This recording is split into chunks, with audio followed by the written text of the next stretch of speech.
You are about to listen to Only Fools and Collecting. A podcast for those who like a good moan about figure collecting and don't mind naughty words. Hello, Mr. Pete. How you diddling? Hey buddy, how you doing? Yeah, getting there, mate. Getting there. It's Yep. it's bonfire night tomorrow night, and it's Diwali tonight. So all around my way, it's just nothing but fireworks and explosions and noise. So you're probably going to hear. Yeah. There's not some kind of gangland shooting going on outside my door. It's just fireworks. This is England, not America. Yeah. We just fire fireworks at each other. It's way more fun. So yeah, we got Toy Mafia. Hello, with his usual, and Took. Took. Took. You should have been known as Took. John. Hello, what's up? And John. Asian Segal, how you going? So yeah, it is episode 55. I can't believe it is 55, but we've got to 55. And as per usual, we are You should come on, John. Sorry. Yeah, Never had you on. you should jump on. Yeah. Anyway, yeah. Interruption. I was just going to say thank you very much to What I Was Scrapyard and to Backdrops and Bases for sponsoring. That was it. Nothing major. Cool. Thank you. Cheers, guys, for your continued support of the show. Much appreciated. Yes, you do sterling work, gentlemen. Danny's here. Danny. Right, let's get started because I've got loads to go through in this fortnight. Yeah, So let's get going. New this fortnight. Take it away, Peter. So look at me. I'm a bit embarrassed. I look like some sort of spoilt rich kid on his birthday. You look like Steve. Like just bundles. That I've just kind of like just this, and only one is unlike Steve. Only one is a pre-order, which is Lando. So it's just kind of happened this way. So I've got SSR Hush Batman that I bought from you. You'd ordered it from 1/6 Corner, and not that you didn't want him, but you needed the funds for Mr. Rex, I think. I massively. I wanted a Lando. Right, I wanted a Lando, didn't I? That's it. So I was like, you buy me a Lando and you can have the Batman when it turns up. And as soon as you showed me a photo, I was like, you bastard, I instantly regret that. Yep, that worked for me. Great figure. I wasn't sure if I was going to like the body, but it's pretty good. As long as you're not bending those knees, I was always going to have him sort of standing up like that. Obviously, if you bend the knees, you get quite an unsightly knee joint in there. But for a sort of static pose, it looks good. It's big and beefy. The head's quite small, so you've got those kind of comic book proportions. The cape's lovely. You can tell it's a custom piece because it's very well done.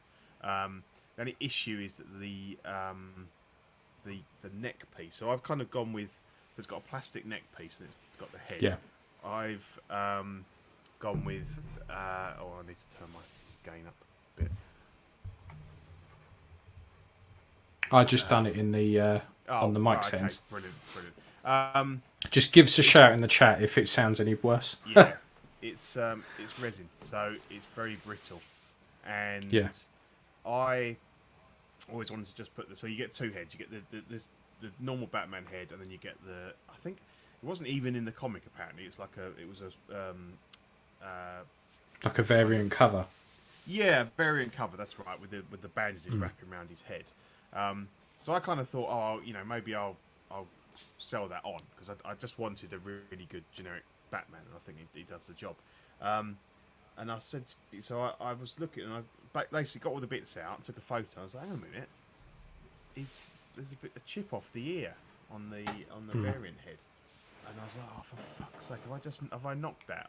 I hadn't dropped it or anything, so I'm on my hands and knees with my torch, looking to see if I can see this bit, and I'm like, oh, well, no, I've lost that. Okay, well, fuck, Yeah. And then I went on the forums, and people started saying that they got, a lot of them were coming with the broken ears, and I thought to myself, well, actually, come to think of it, although that head was on the body, it was all wrapped, and I never took the wrap off. I just pulled the head off, So I thought, well, it must have been broken in the box. So I said to you, and you've got in touch with 16 Corner. They're going back to SSR and saying that need some replacements. So it is a bit. It's a bit. I get it's a custom piece and everything, but obviously resin's very brittle.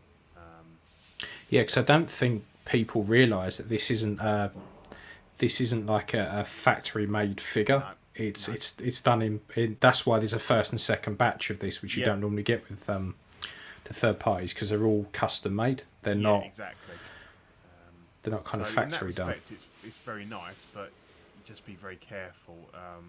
And obviously, I think somebody had already reached out to 16 Corner, and they'd spoken to SSR, and SSR were going to send a replacement out. So I think they're aware of it, and they're going to deal with it. But it's a little bit.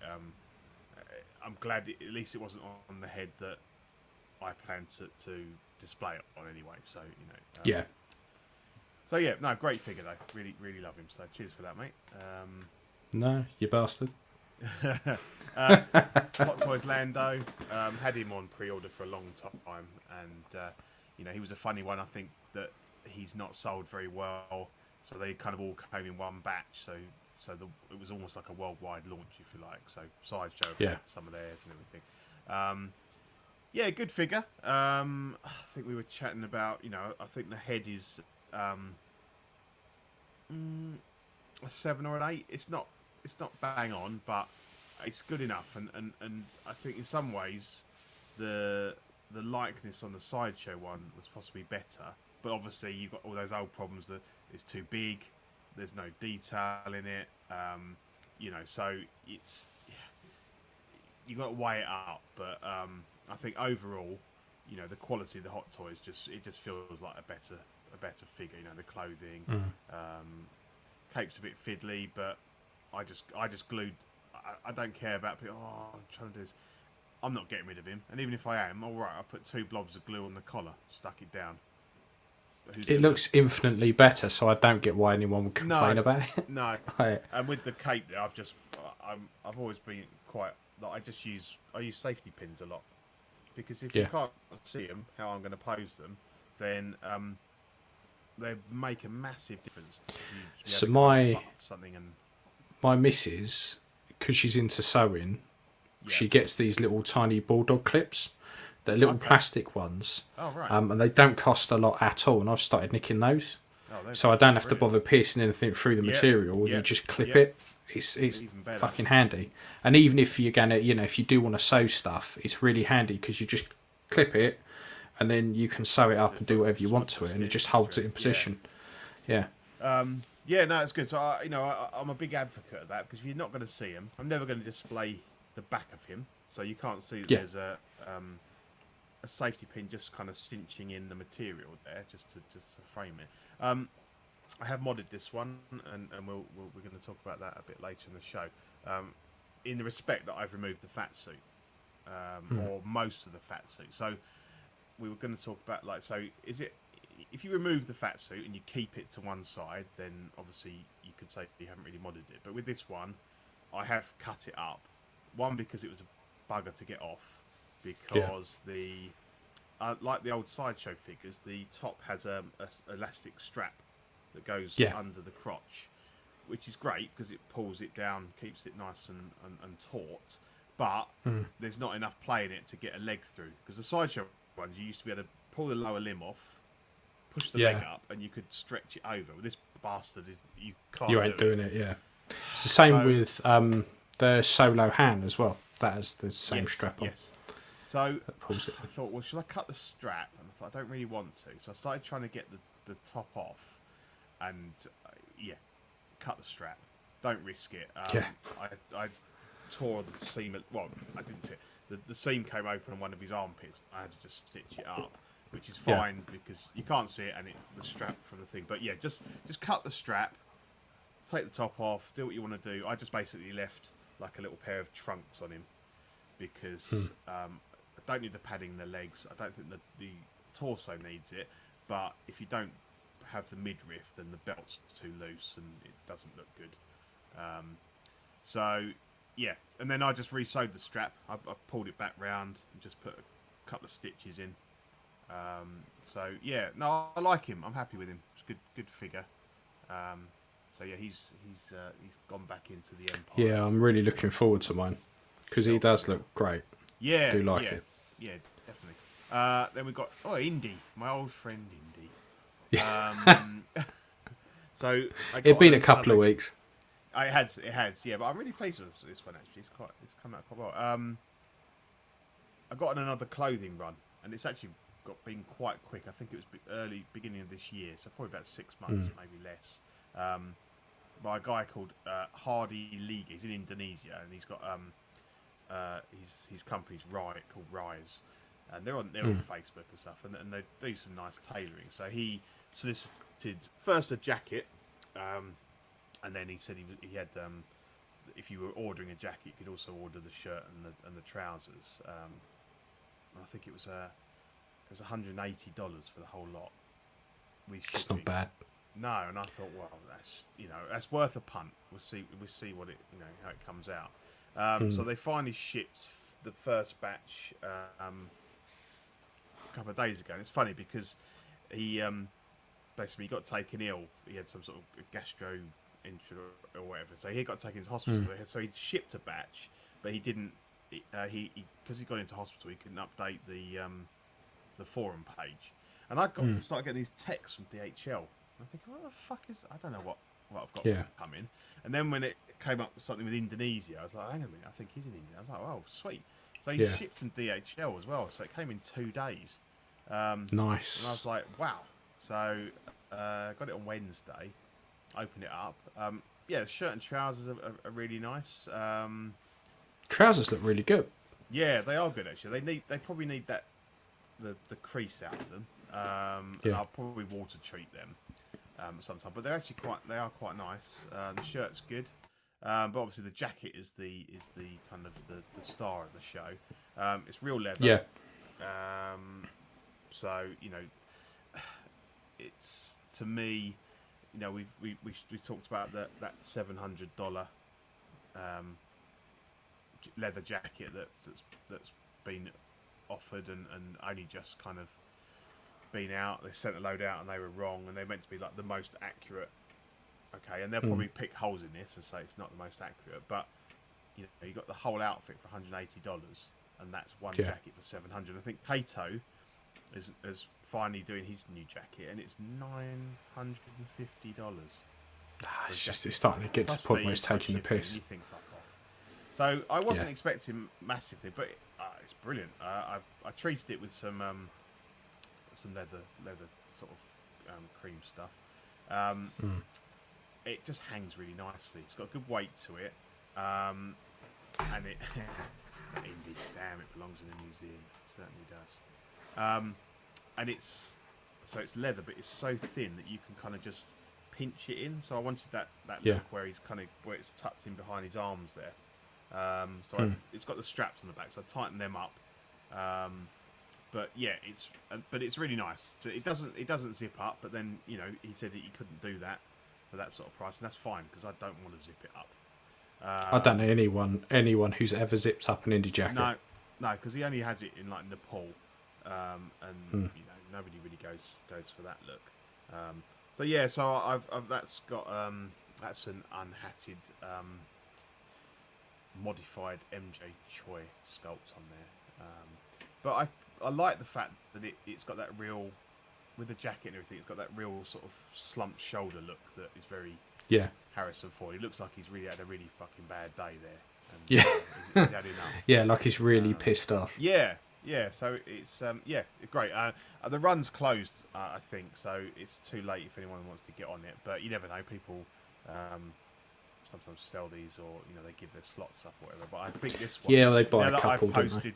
Now that I've posted my pictures, I don't think anyone's giving their spot up now, because it's brilliant. Really like it. It's half the price of that Iris one, and arguably better. I think the finish on the Iris stuff's probably better, but the shirt on this fits so much better. I don't know, like the Iris one, like I like it, and as a complete set is nice. Like I like it, and I'd never get rid of it. Like it looks nice, but the stuff I was disappointed with was stuff like instantly the magnets come off, and then the lapel, the stitch on the lapel just came straight off on the shirt, and I was like, well, that's the Cairo look fucked. I'd never be able to do that. And the fact you've got to like cut down the bodies a fair bit to get it to do up properly. You'd never get those sleeves up either without doing some major chopping. No, exactly, because they are quite long. But on the whole, it's a nice set, and I've got the set together, and I've got a full Yun Steel set now, and now this one. And this is great. And there was a few little loose threads and stuff, but that's fine. I just went through. You just nip them off, didn't you? And nipped them all off and everything. I was a bit worried about the jacket to start with because obviously it's had some sort of like a paint. It's been painted or whatever you would do with leather. And when it came, the sleeves were folded back onto the back of it, and they were a bit sticky. And I was like, oh, fuck. I peeled it off really carefully. There was a couple of little spots where it had come away, but on the backs of the arms, so you never notice it. But and plus you get natural weather in there anyway. Yeah, exactly. So exactly. It's no big deal if I will weather it up because it's a little bit shiny. And so all I did was give it some leather treatment, but I will do some work on this and do a little bit of weathering and stuff on it. But overall it's lovely, beautiful jacket. So really pleased with that. And then this one came in yesterday. So I think on the last show I talked about the Joel that I put together from The Last of Us. The guy was because both of these, there's been like a couple of sets of them. It's loads of versions. From, CC Toys and Present Toys, things like that. And so he basically bought 2 versions of each to make his like ultimate vision of them. And I kind of bought the bits that were left. So he sold me Ellie. All I did was I added the hoodie because he kept the hoodie for his one. I think she's really good actually. I think the head sculpts were rubbished a bit, but to be honest, I think it's alright. And it's a video game character, so it's not even like you need it to be 100% photorealistic. No, she's really good. She comes with the bow and the arrows and the rifle, all the bits, the brick and everything. So I think for the 2 of them, they cost me about 150 quid, I think. So it's not bad for 150 quid for both of them. They look good enough. Yeah, definitely. Just something a bit different, really. So they're good with them. So I think that's me. Just about done. Yeah, I think it's fair to say you've done really well there. I have had a very, very slow couple of weeks. So I should have Lando and I should have Rex. But both of them are sitting on a boat somewhere and they will be sitting on a boat for probably another couple of weeks, I'd imagine. So they will. Lando will be in next week, I reckon. So last time, I check the tracking like every day, like religiously, and it just doesn't update. I think it doesn't. Ironically, the next thing you'll know is it's basically that Royal Mail have got it, and So both of them, it just says that they are. In fact, this makes it really interesting for people. They can look at my live tracking. Oh wow! Yeah, Lando last updated on the 30th is in transit, has left its destination, and Rex has done the same on the 3rd. But you won't get anything, and then all of a sudden it will say. Yeah, well, that's what happened with that's what happened with Legolas. It sat there for what seemed like a couple of weeks, and apparently your game's really quiet again. No, I'm gonna rectify that.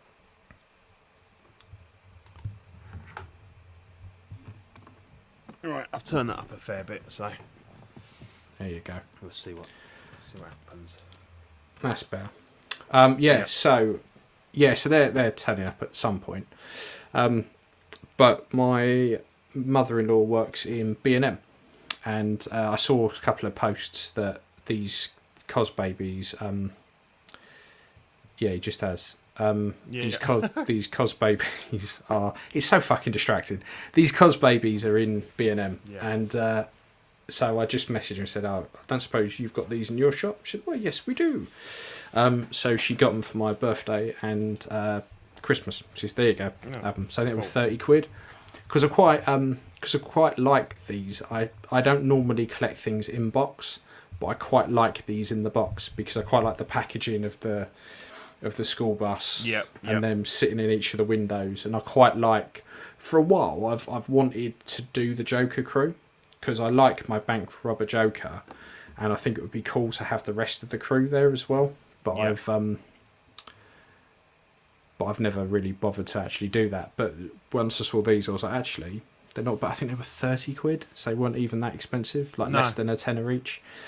So so I've got those, and they're sitting on top of my display case with my DeLorean and stuff. So that was pretty much all I got. Packaging could be enough. I really like the packaging on these. They look really good. So I've got no. Normally, I'm like, I just want to take out and even just have a look what it's like out. But I've got no intention at all of taking these out. No, I wouldn't. They're going to stay in there. So So as much as I'd slag cos babies off for quite some time, don't mind these at all. Yeah. Because to me, they're like tiny little masks. For you. Yeah. Finally found the right ones. So that's those. But so the rest of my stuff is slowly winging its way to us. A bumper update from you on the next show then. Yeah, exactly. So let's have a look to see what's come out. New releases. Seamless, Pete. Seamless. Yeah. Right, so we have got the iconic alley busts for £54. This came out a couple of days ago, and I really like this. Yeah. I think it looks stellar. And again, I don't know why, I'm just really liking packaging at the moment, but I really like the box as well. It is nice, yeah. It is really nice. So I like this. I think the sculpt looks good. And I think it's probably a good addition if you plan to pick up the full figure later down the line. Yeah, definitely. So, yeah. Hopefully that will have like a different head sculpt, so you have a couple of alternative options there. And we've had Andy on, and he's he's quite excited about this and what's to come later in this line. Yeah, so I really like this because I think it's a really good idea that if a company wants to do an additional head sculpt, release it as a bust, and then let people then pick it up if they want to, because you could collect little busts yourself anyway. Because since I got into 3D printing, loads of places do busts like for you to print, and I really appreciate having a bust that you can put 6-scale head on. Because it's like stuff like stuff like that, right? Is fantastic, because what I can do with that is all the time I've not got him displayed with it on, I can pop the head off and whack it on the figure, and then when I don't want to do that anymore, I can just pop it back on this and display it separately. So why would people not do that? Like busts, I'm kind of liking at the moment. I've got quite a few of them, so I'm liking. No, I agree. Quite a bit. You've got multiple sculpts. Because you just pop the sculpt off and stick it on the figure when you don't want to use it. Yeah. So I don't know why more people don't do that. No, and it's not a massive cost, is it? We've seen it with a few, like some of those Homelander figures are coming with a bust. So maybe it'll take off. Be good. Yeah, hey Burfish. I think it's a cracking idea, and for £54, it's like, why wouldn't you? Yeah, exactly. It's worth it. Yeah. Yeah. So we also had the Hot Toys Shore Trooper from the Mando for £165 out in Hong Kong. You've ordered this one, haven't you? I have. I just couldn't resist it at that price. I know. I'm not collecting the Mando line or anything. I just really like the armor, and it's a. I've always liked the Shore Trooper. Obviously, I didn't get the original one, and I wouldn't pay any stupid prices for it. But then within a couple of weeks, they released the Rogue One Shore Trooper squad leader, the one Yeah. with the kind of material skirt, The and frilly then this skirt. guy. And I was umming and ahhing, which one do I like? And I thought, well, I quite like this one because it's got like the extra armor pieces on the hips and the ammo pouch.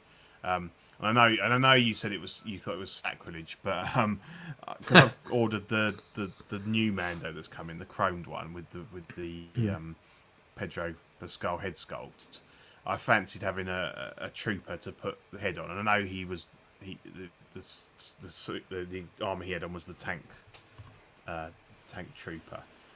Not a massive fan of that, so I thought I'll get one of these, and just in an alternate reality, he was disguised as one of these guys, and who knows, maybe he will be in a future episode. But I just really like the armor.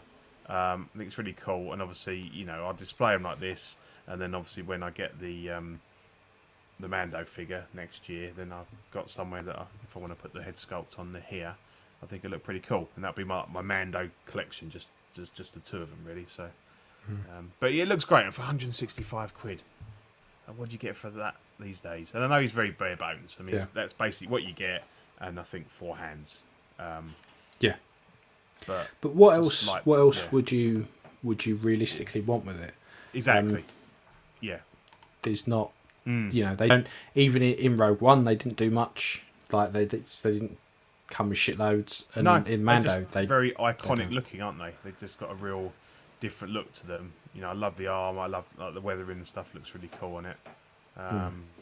So yeah. So I have got one. So I should have him by the next show. So yeah, it'd be interesting to see what they're like in hand. Yeah. And then we've got the Hot Toys Endgame 2012 Avengers Captain America. What a fucking mouthful. For 220 quid. Yeah. I quite like this. I think it looks alright. The only thing I don't like is the weird Captain America style. No, not Captain America, sorry. Team America. Team America puppet style like neck on it. Yeah. On this photo where you got the two, one with the head sculpt masked and one without, it's that neck doesn't look right to me. Yeah, have they pushed it down properly, or is it just the angle? It does look weird. I don't think they have, because the photo on the left looks absolutely fine, like no problem with that at all. Yeah. But the two in the middle just looks like he's got a broken neck and someone's just kind of flopped it back. It just doesn't look right to me. But then the masked sculpt looks absolutely fine again. So I don't know if it's just that they're terrible blogger photos where they've not pushed it down. Yeah, enough. it could be. It just does look a bit odd. Just don't display them like that at that angle. No, it looks good, and it's funny because it kind of brings me right back to the start, because this was, I think, the 3rd or 4th Hot Toys figure that I ever owned. I had the original one of this, and it was a great figure at the time, and it's quite nice to see the evolution of it. Obviously, a lot has improved in that was 9 years ago. I think that's 2012 that came out, or 2013 maybe. So, we've come a long way. The sculpt is a miles better, and obviously the tailoring and everything on it. And it's still quite a cool suit. I do like the clean look of it. But again, we're well done with Marvel, so we can admire them from afar, but we won't be adding them to our collection. Oh, and you get a split boot now, which you didn't have on the original one, so it gives you some better posing options. Just a shame I'm out of Marvel, not Marvel. And then we have the Hot Toys Cyborg Spider-Man that's come out today for 233 quid. We don't have any in-hand stuff because it was brand spanking new. So this is the Spider-Man everyone wants. I think at the time we were like, okay. It's a no from me. I wouldn't. But I am tempted by some of the other Spider-Men we're going to talk about. But we also have... Is this the second one after we had the Mando, what's her name? The forger, the metal worker. Oh, the armourer. The armourer and this one. Are they the... Yeah, these were the Toy Fair exclusives. Yeah, yes, this would be. Yeah, because you got this one. I think this one was shown before. Yeah, it was. And what's the other? We got Yeah. Iron Strange left, and what's the other one? That was it, wasn't it? It was just the 3. Yeah, I thought it were 4, but I might be wrong. Was it Martin? No, I don't know. That was some kind of have to go back, Toy Fair exclusive. Yeah. So they're getting through them. But, shows how much of a shit we give. Yeah, was it that? I don't fucking know. Yeah, exactly. Yeah, this is funny. This guy. Neon Tech. How could we forget about fucking Neon Tech? Oh, that's it. Yep. Yeah, it was the War Machine, wasn't it? Yeah. So. Yeah. So we have. That's exactly. It just blended in. So we have this big boy, the Underground King. Monstrosity. That is fucking massive for 180 quid. I know Kingpin is meant to be big, but that's just too big. I wouldn't feel comfortable having that in a Spider-Man display. That is fucking Boss brilliant. Baby. Yeah. Boss baby. Definitely. But yeah, he's taller than Juggernaut. He's taller than any Hulks. Yeah. It's, he's a big guy. He's meant to be like a big, wide guy, with a little head. This is just kind of like they've just got the scale all wrong. I don't know what. Because in Into the Spider-Verse, he's massive, but he's really kind of fat. Yeah. Yeah. And he's not like toweringly tall, but it's like a 1/6 builder figure. Yeah. Badfish. So glad I didn't get this. I wasn't aware of the height, but I wouldn't have even considered it had I known the size. No. Yeah, no. It's. I mean, I knew. Steve I always. ordered it. I don't know. I mean, I always knew it was going to be big, but this is just too big. Yeah. Way it's like, way too big. You've seen Van Helsing with what's his face? Wolverine in it. Yes, Hugh Jackman. Yeah, at the beginning when he's fighting Mr. Hyde. Yeah. That's the sort of size that he is. He's kind of like he's huge, with his massive head and everything. And I'll tell you what this would be good for: a life-size mini-me. Yeah.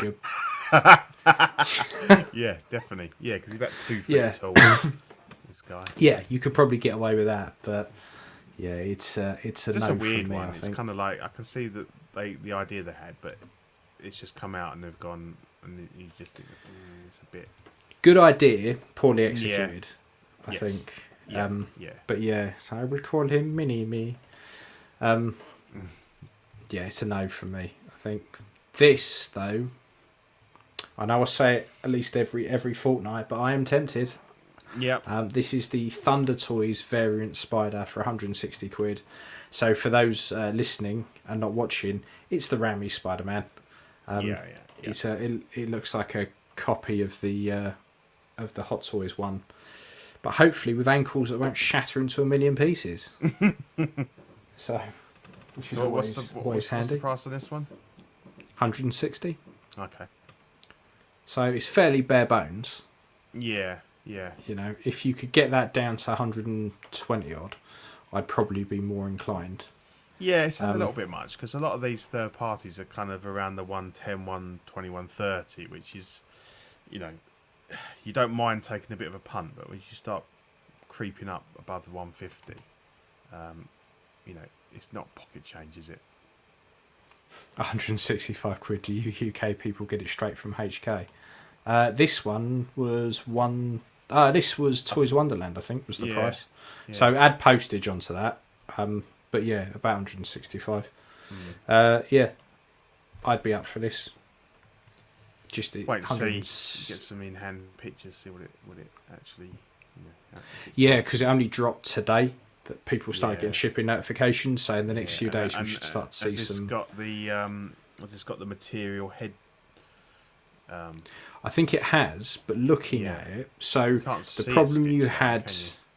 Well, I think the head can come off because you can see that joint on the back of the neck. Yeah. So the Hot Toys red suit Spider-Man was the head, the neck was all sewn into the suit.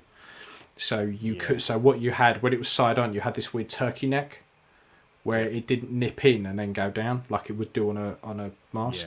And then the black suit Spider-Man, which I have here because someone sent me to customise it, is a separate head.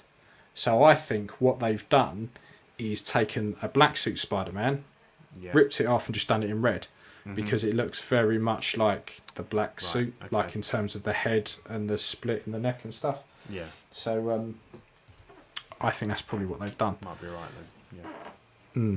Because the Hot Toys one had issues with the ankles where they were whenever you get anything Hot Toys and it has the clear ankle cups that the peg goes into, just break them, just break them and replace them, because they will just break on their own accord. Their clear plastic is fucking awful. It just smashes into a million pieces. So you're better off breaking it yourself and replacing it with even some cheap ones out of just a knockoff body. Because I think the armoured Batman as well has those clear sockets, so just take them out and just replace them because they're fucking awful. But yeah, so that was Spider-Man, and then we are back over to Lord of the Rings. So Asmus have released the Helm's Deep Lego Lass, but the special edition. So they've released the standard, which is just the figure, which is what I've got. But they've just released the special edition. For 210 quid out on Asmus. I've seen some photos of it all set up. Yeah. Looks really good. Good. Yeah, but it's just huge, isn't it? I mean, once the ladder is is it about 26 inches tall or something? It does tower above him, because the photo I saw, it was poking up a fair bit. So I think that's the issue that put people off, is obviously, it's very difficult to fit in a display, particularly if you on a Detolf, something like that. So I like the idea, and I do like their bases, but I think reality gets in the way, and I think most people have probably gone for the like you did for the standalone figure. But I think the base is cool if you've got the room for it. What I like about the base is it's modular. So there's elements there that actually, if you couldn't fit it all in, you could just take like the corner wall bits that are in that bottom left, and you can take bits out of it and mess around with it. It was similar with the Aragorn one. You could take part of the pillar off, or not have the pillar at all, and things like that. So that's a good point. But it's quite a bit more, isn't it? You're looking at 50 quid more. So I mean, it's a hell of a lot more, because I paid sort of say 210. So I paid about 50 quid actually, because I only paid 155 60 for mine. So it's but I've seen 50 quid extra. I saw someone the other day selling just the standard for like 200 quid on its own, and I was like, hang on, like that's, I don't know where the fuck you bought that from, but that's a bit steep. They're still available, aren't they? They're not out of stock or anything. Yeah, I mean they're not the easiest to get hold of, because everything on Asmus is out of stock. But if you shop around, you can still get it. You might pay a little bit of a markup on it, but I think it's one of those figures where it got bashed a lot to start with, but actually the more in hand stuff, people are kind of coming around to it now. And it's a Lando to be more popular. It's a Lando. It's one of those that people went, oh no, nah, fuck it, I'm okay with whatever I've got that's doing it. And then it's like you say, some in-hand pictures drop, and people suddenly like jizz their pants and they fucking want it. And then everyone with it goes, fuck you, and pumps the price right up. Yeah. So I think that's probably what you're seeing there. So this next one, I wasn't sure if we covered it or not, because suddenly it just popped up on Sideshow while I was browsing, so I thought I'd add it. Which is the Sideshow Deluxe Michael Myers for 175 quid. It seems the perfect time of year, really, to be talking about it. Or just a little bit late. or just depending on how, maybe just a little bit late. But yeah, I quite like this. I've always been tempted to get a Michael Myers. But always thought 175 is a bit too expensive for something that I like the look of, but I'm not a big Halloween fan. No, I'm not a big horror fan in general, if I'm honest. But I wouldn't mind. That's why I quite like the trick or treat ones coming in at like just over 100 quid. It's funny, after I put this slide in, which is basically just the solicitation shot that we had way back when we showed it before, I did see somebody that was doing some comparisons between this and the Tots one. And I think with a lot of these things, basically the best one is a mix of the two. Essentially saying that everything from like the neck downwards, Sideshow wins, but the mask, the head is better on the Tots one. So, but I mean, to me, I'd look at this and go, that looks great. But obviously, I'm not an aficionado. Manny, someone like Manny would say no, and he likes the Tots one.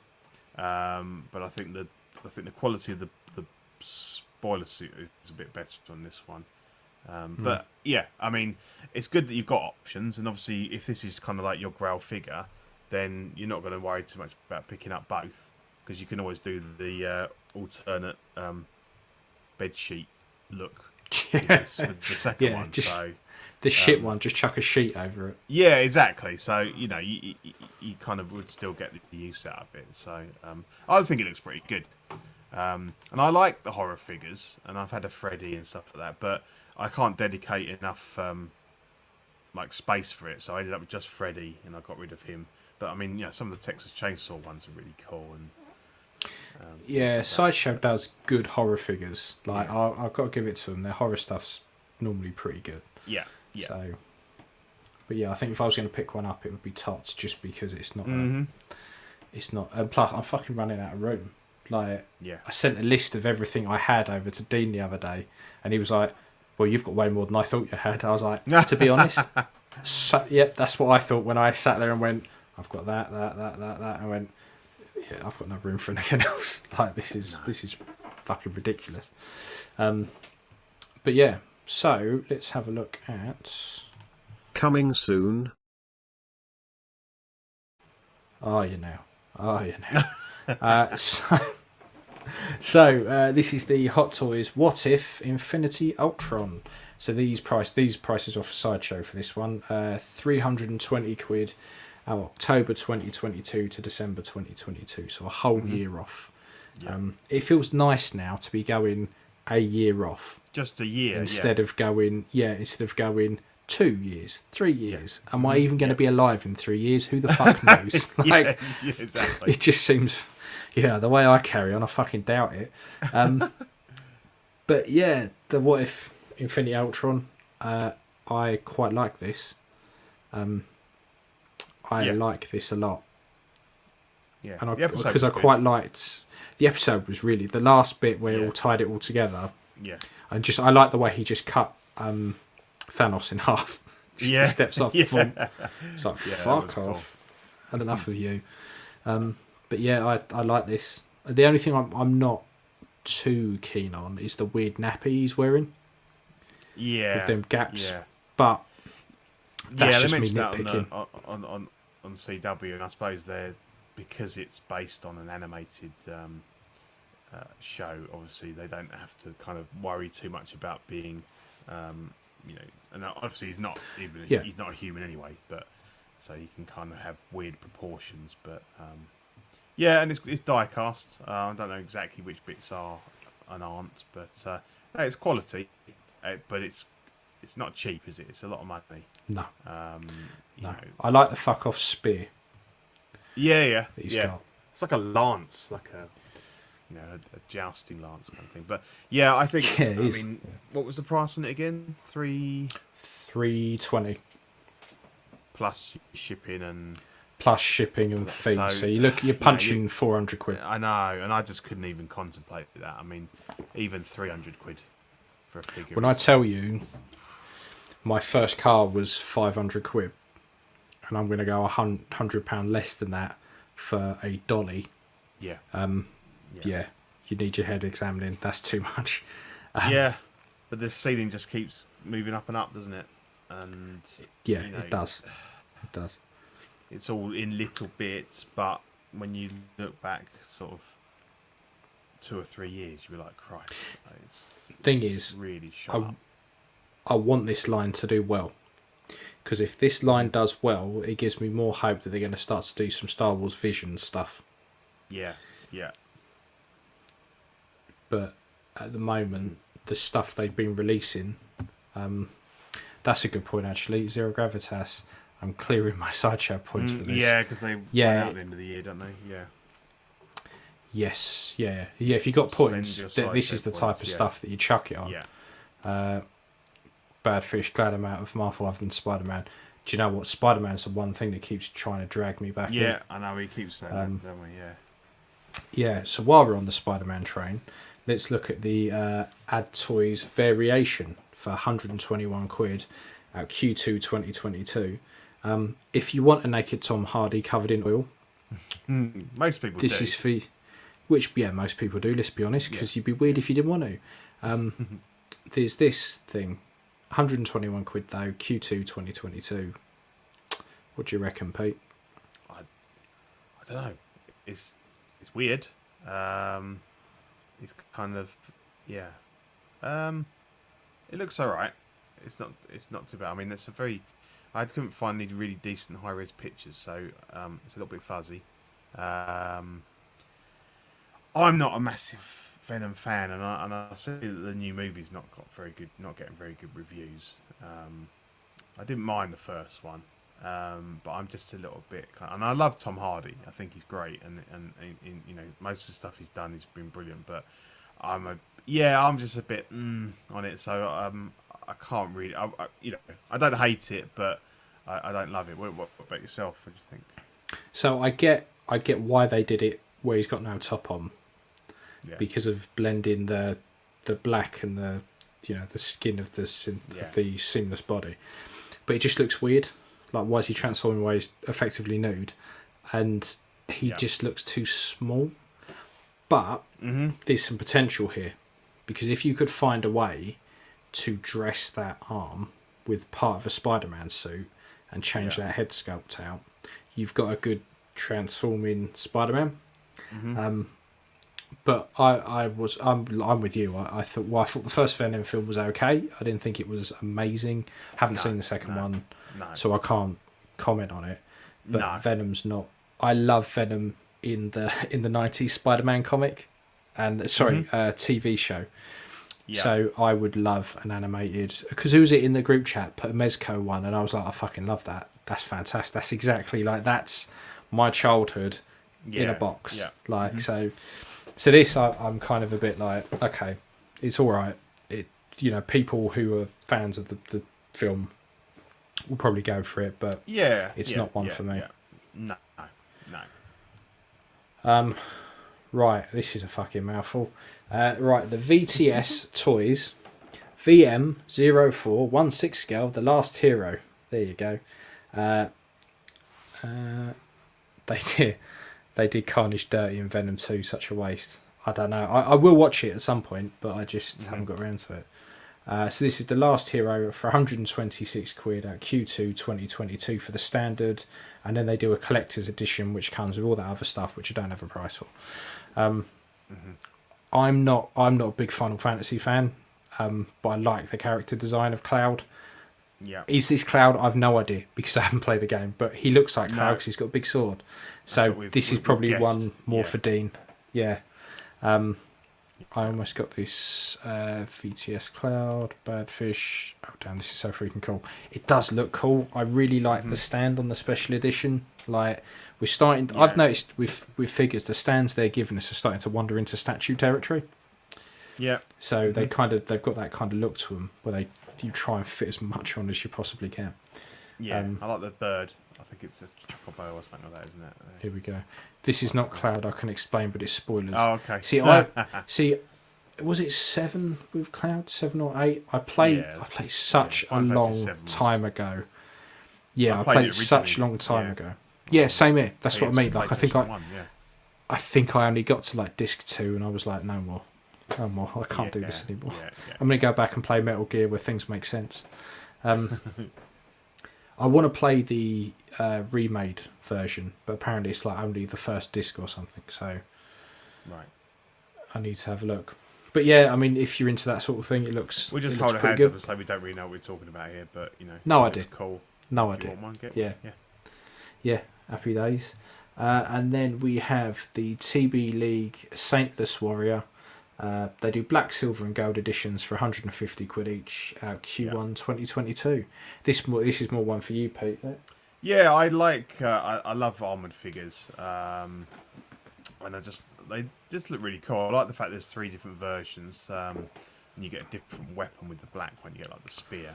I think a lot of the armor is like and it's not die cut, it's like they call it an alloy type of thing. And I've got a Coup Models one, the one that I've had for ages, and just love them. And there's nothing, nothing beats a kind of figure in full metal armor, really. So I always look at these whenever I see these like knight figures, whatever. I'm always really tempted, because I'd quite happily have like a whole shelf of them, but I don't have the room, and because they're just like a generic figure, and they're not a character from something. They're always one of those ones where they're always going to be first on the hit list. So I might get one, but as soon as I need to move a figure, they're going to go because there's no nuv or anything involved in it. It's a cool figure. But yeah, no, I just thought I'd put it in there because I really like those swords. I'd love to just get the swords. So maybe I'll see if someone part them out. But it's got a fully working helmet there as well. But yeah, I always look at the knight figures. There was another one I was looking at, and I was thinking, I'd love to get some of them, but I need some control there. But yeah, just always good. really For well 150 quid. That's a good price for the amount of metal stuff you're getting in there. Yeah, the armor and stuff on them is always really well done. Yeah. So they do look good. Yeah, definitely. And then, but this is more my style. Balding Doctor. X06 have teased more Voyager figures, so they teased the Doctor has now gone up for pre-order. Yeah. But what I will say is the X06 website is one of the most frustrating experiences I've ever had. So really? I got a price of, I think it was 100. It's going to sit about £180. Could not find a release date at all. It gave you the price, what it came with, loads of spiel about the actor. Could not tell you for love nor money when the fuck it was out. Oh, okay. Right. Yeah.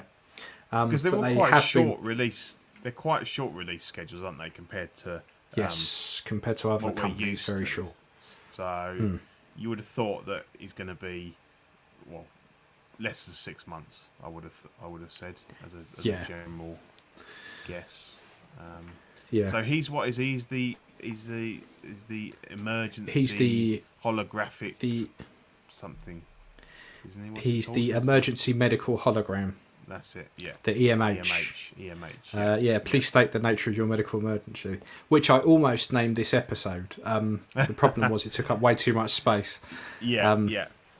So while I was looking for pictures, I was on one of the forums, Collector Freaks for X06, and that's another good forum. I really always big up the Asmus one because Asmus are active in there and they talk to, and obviously the X06 one, Nanjin's very very active in there, and he's very good at teasing stuff and everything. So, and he doesn't mind showing pictures of figures. So obviously they've already announced the 7 and 9 figure. We know that's coming, but they also showed these early renders. I believe he's called Chakotay, is he? Yeah, Chakotay and Tuvok. And Tuvok, yeah. I'm not the biggest Voyager fan, but they both look like the characters to me. I know they're only renders, but it shows that they've obviously they're looking to go deep into the Voyager line. Which is good. See, I remember Voyager being a lot better than it was when I sat and rewatched it all. Right. Okay. I used to remember Voyager being my favourite and absolutely loving it when I was younger. And then when I went back and I did that whole, I'm starting the next generation, I'm working my way through. And I did them all apart from the original. So what Voyager did you like was my best least favourite. Rewatch? Yeah, what would you say was the best? So, ironically, Deep Space Nine. It went Deep Space Nine. Yeah, Next no, Generation, yeah, and then probably Enterprise, then Voyager. Because my main problem with Voyager is if you take the individual episodes, they're really good episodes. But when you look at the whole story arc all the way through, there's so many times when she could have got them home that she just didn't. right, yeah. But she's not consistent in what she's saying and doing. She's like, the Prime Directive, we can't interfere, we have to be better than other people.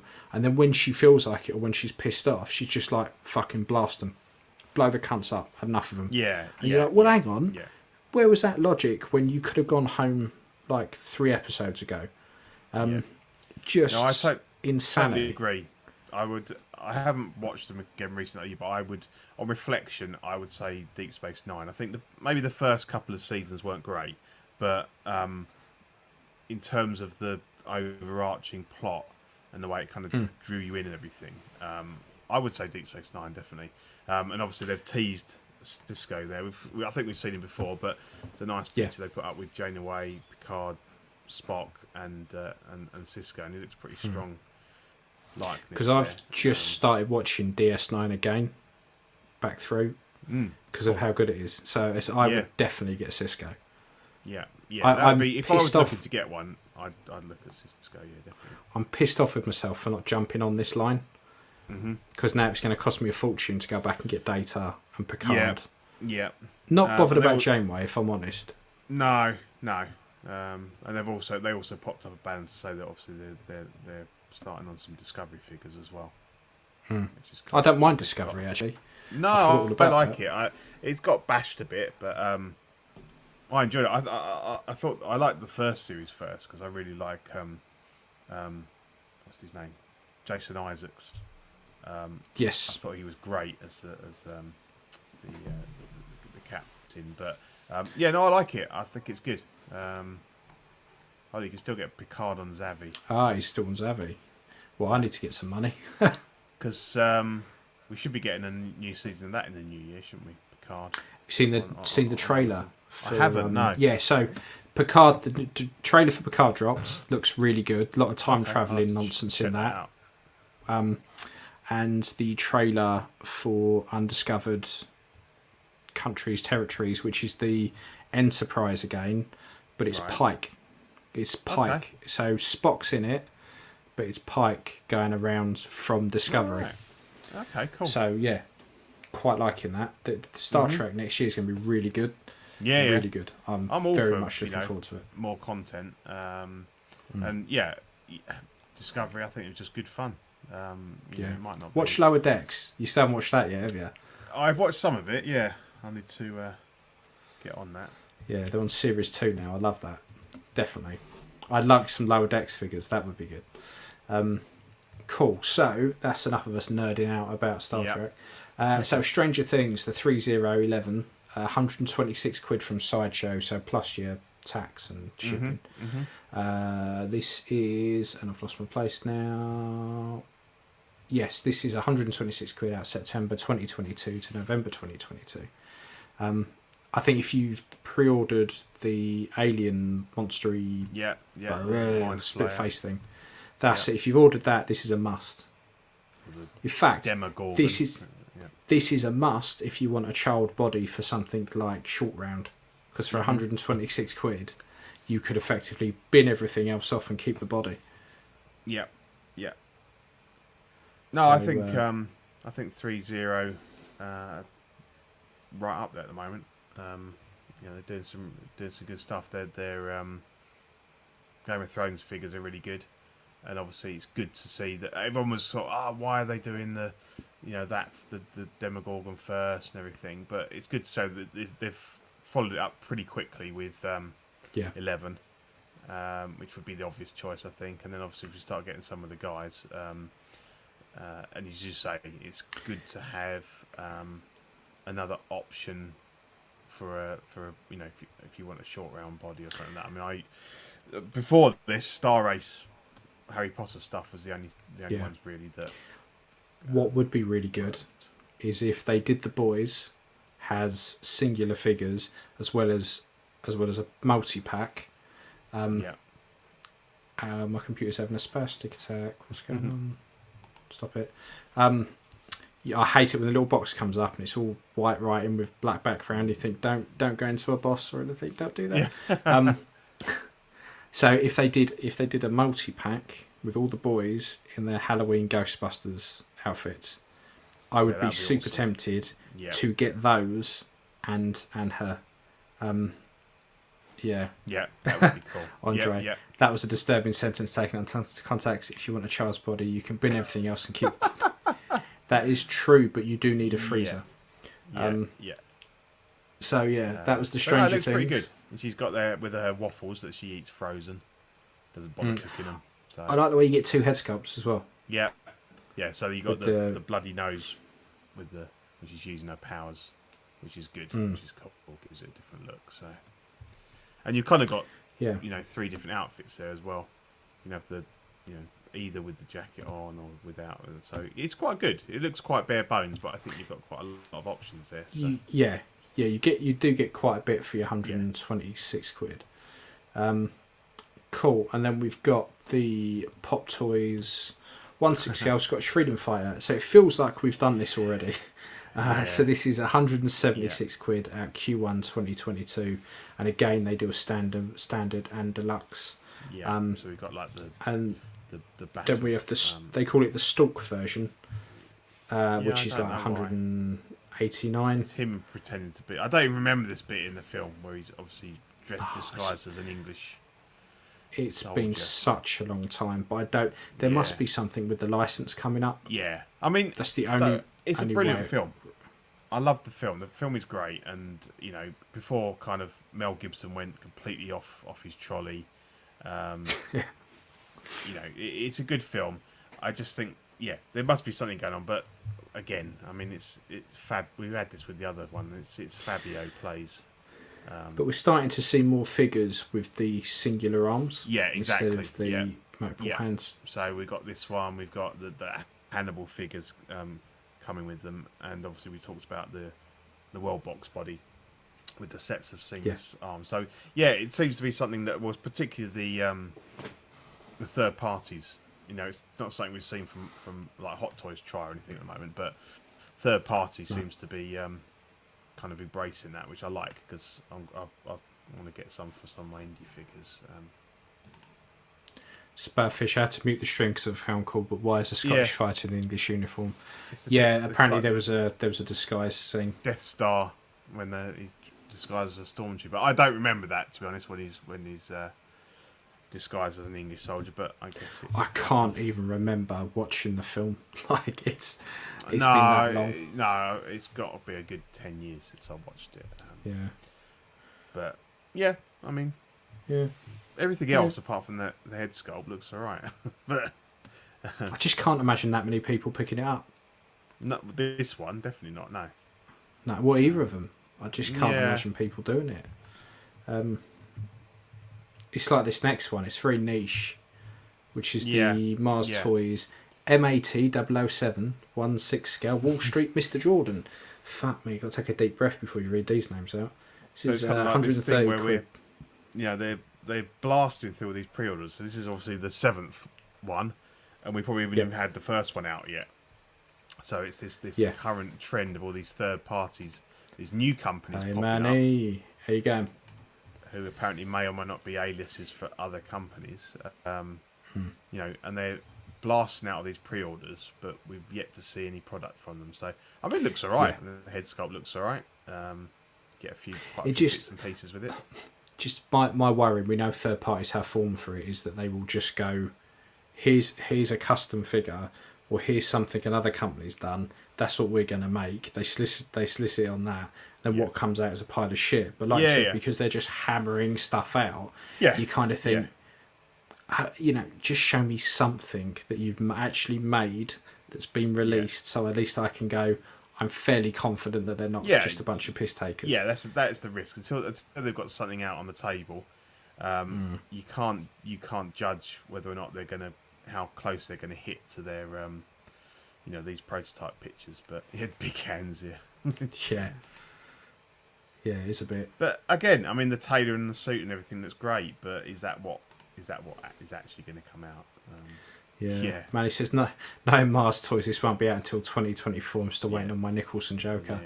Yeah, I mean, I am as well. Like, I didn't pre-order it because I was like... Because they're doing the mime one. They're doing the normal one as well. Mime and both. So I was like, I didn't want to jump on that until I'd seen it in hand. Yeah. Oh, that's right. They did a Ra's al Ghul. I forgot all about that. Okay. Maybe they're okay then. Yeah. Yeah. So we've also got the SYY toys, number 00316 scale, the Warrior for £123 at Q1 2022. The fucking Barnet on that. Yeah, but the thing, it is funny. It does look funny, but essentially what this is a recast, a copy of the ACI Aragorn that came out probably about 6, 7, 8 years ago. That's before Asmus had the 1/6 scale license. So ACI had it for a bit, and they did a couple of Ring Wraiths and this guy. They did Aragorn, and for my money, that's the one I own, and I would say it's the best version yet.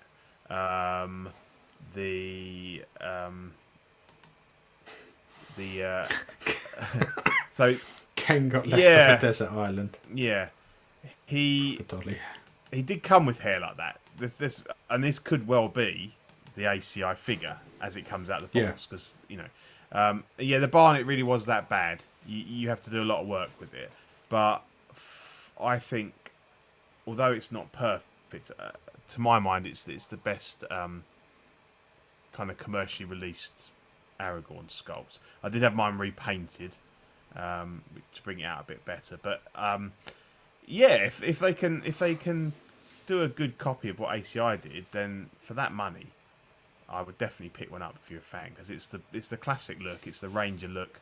You do get both swords, you get the Boromir forearm gauntlets. It's a great figure. I think the only thing that it's plastic boots, and they're there's no split cut or anything. So you could always try and pick up I think the first Asmus one had material boots, which I always planned on picking up at some point, but I never did. But I would I definitely recommend it if they can deliver on it. And again, this is quite a new company. I mean, they've had one figure out. I mean, the Achilles figure's come out. Yeah, and he looks quite good. And then they've got the Ring Wraith as well. And there's another one. So I think I've pre-ordered the Ring Wraith because I kind of figured they can't go too far wrong with that one. But that's the one that's in my Moria display. Yeah. But you have to do a lot of work with that hair. I think I cut some of it away as well, because it was like that. Yeah. But once you can tame it, as a base figure that you can probably that you can fuck ass about with for 120 something quid, is probably worth a pump. I'd give it a go.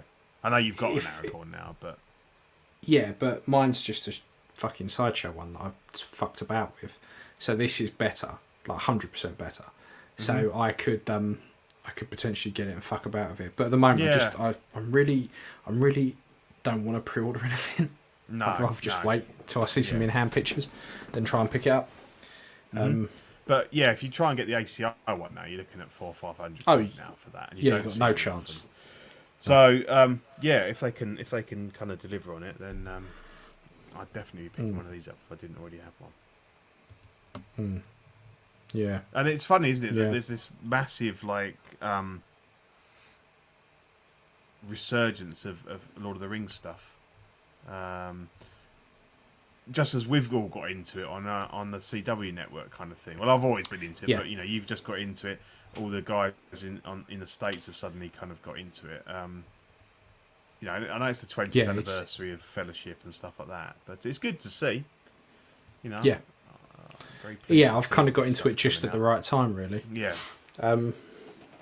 Cool. So we also have the B Toys BEO1. Fucking brilliant. 1/6 scale Mr. Harry for 123 quid at Q2 2022. Yeah, it looks good. I'm not a big fan of Kingsman in a way. No. I thought the first one was okay. I've not even seen the second one. I have, and I instantly forgot it. It wasn't great. It was okay. It did everything you said on the tin, but yeah, wasn't my favourite film in the world. Yes, they are listing the weapons as being die-cast, which they were on the ACI as well. So, yep. That's what I liked about the ring rate. I think it's like 110, and you get 3 metal swords with it. Yeah. I thought, well, even for the swords, but yeah. So yeah, they should be metal, should be die-cast. Yeah, this looks quite cool. I love the bee toys, and then I said to you, it looks more like a wasp. He's coming at you there with that stinger, and a bee doesn't come at you like that because the bee's on a suicide mission if he's coming at you with his stinger like that. That's a wasp. He's like, I'm gonna fuck you up, man. But that looks alright. I mean, again, it's it all comes down to the tailoring of the suit and bits and pieces. But if that floats your boat, it's weird that they haven't come out with the Taron Egerton figure as well, he's really the star of the movies. Because what would you pair this with? Yeah, exactly. It'd just be a random one-eyed man on a shelf. Yeah, yeah, exactly. It just won't go with anything. I wish I had the alternative glasses. Do you know what? I wish I could remember what they were. Yeah, exactly. Like, yeah. I mean, yeah, if you like that sort of thing, fantastic. Yeah. This next one, though, I would be very tempted by. This is the Infinite Statue Dracula. So the standard is 230 quid. The deluxe, they've done a Luke Skywalker here. The deluxe is 270. Then the exclusive is 290. Q3 2022. Yeah. So what is the difference between them? Just a figure, then a figure and a coffin, then a figure and a coffin and a gravestone. Yeah. So you've got the figure with comes with 2 head sculpts, the hands and the base, and he's got like I think that's it's a candle holder, dragon candle holder. So then the deluxe, you get the coffin, which it looks really nice, and obviously they've got some pictures of him kind of rising from the coffin, and then the exclusive gives you that base, and it's a gravestone of Bela Lugosi, the actor. Because that's a bit weird, isn't it? This license is with. So yeah, it's a bit odd. Yeah.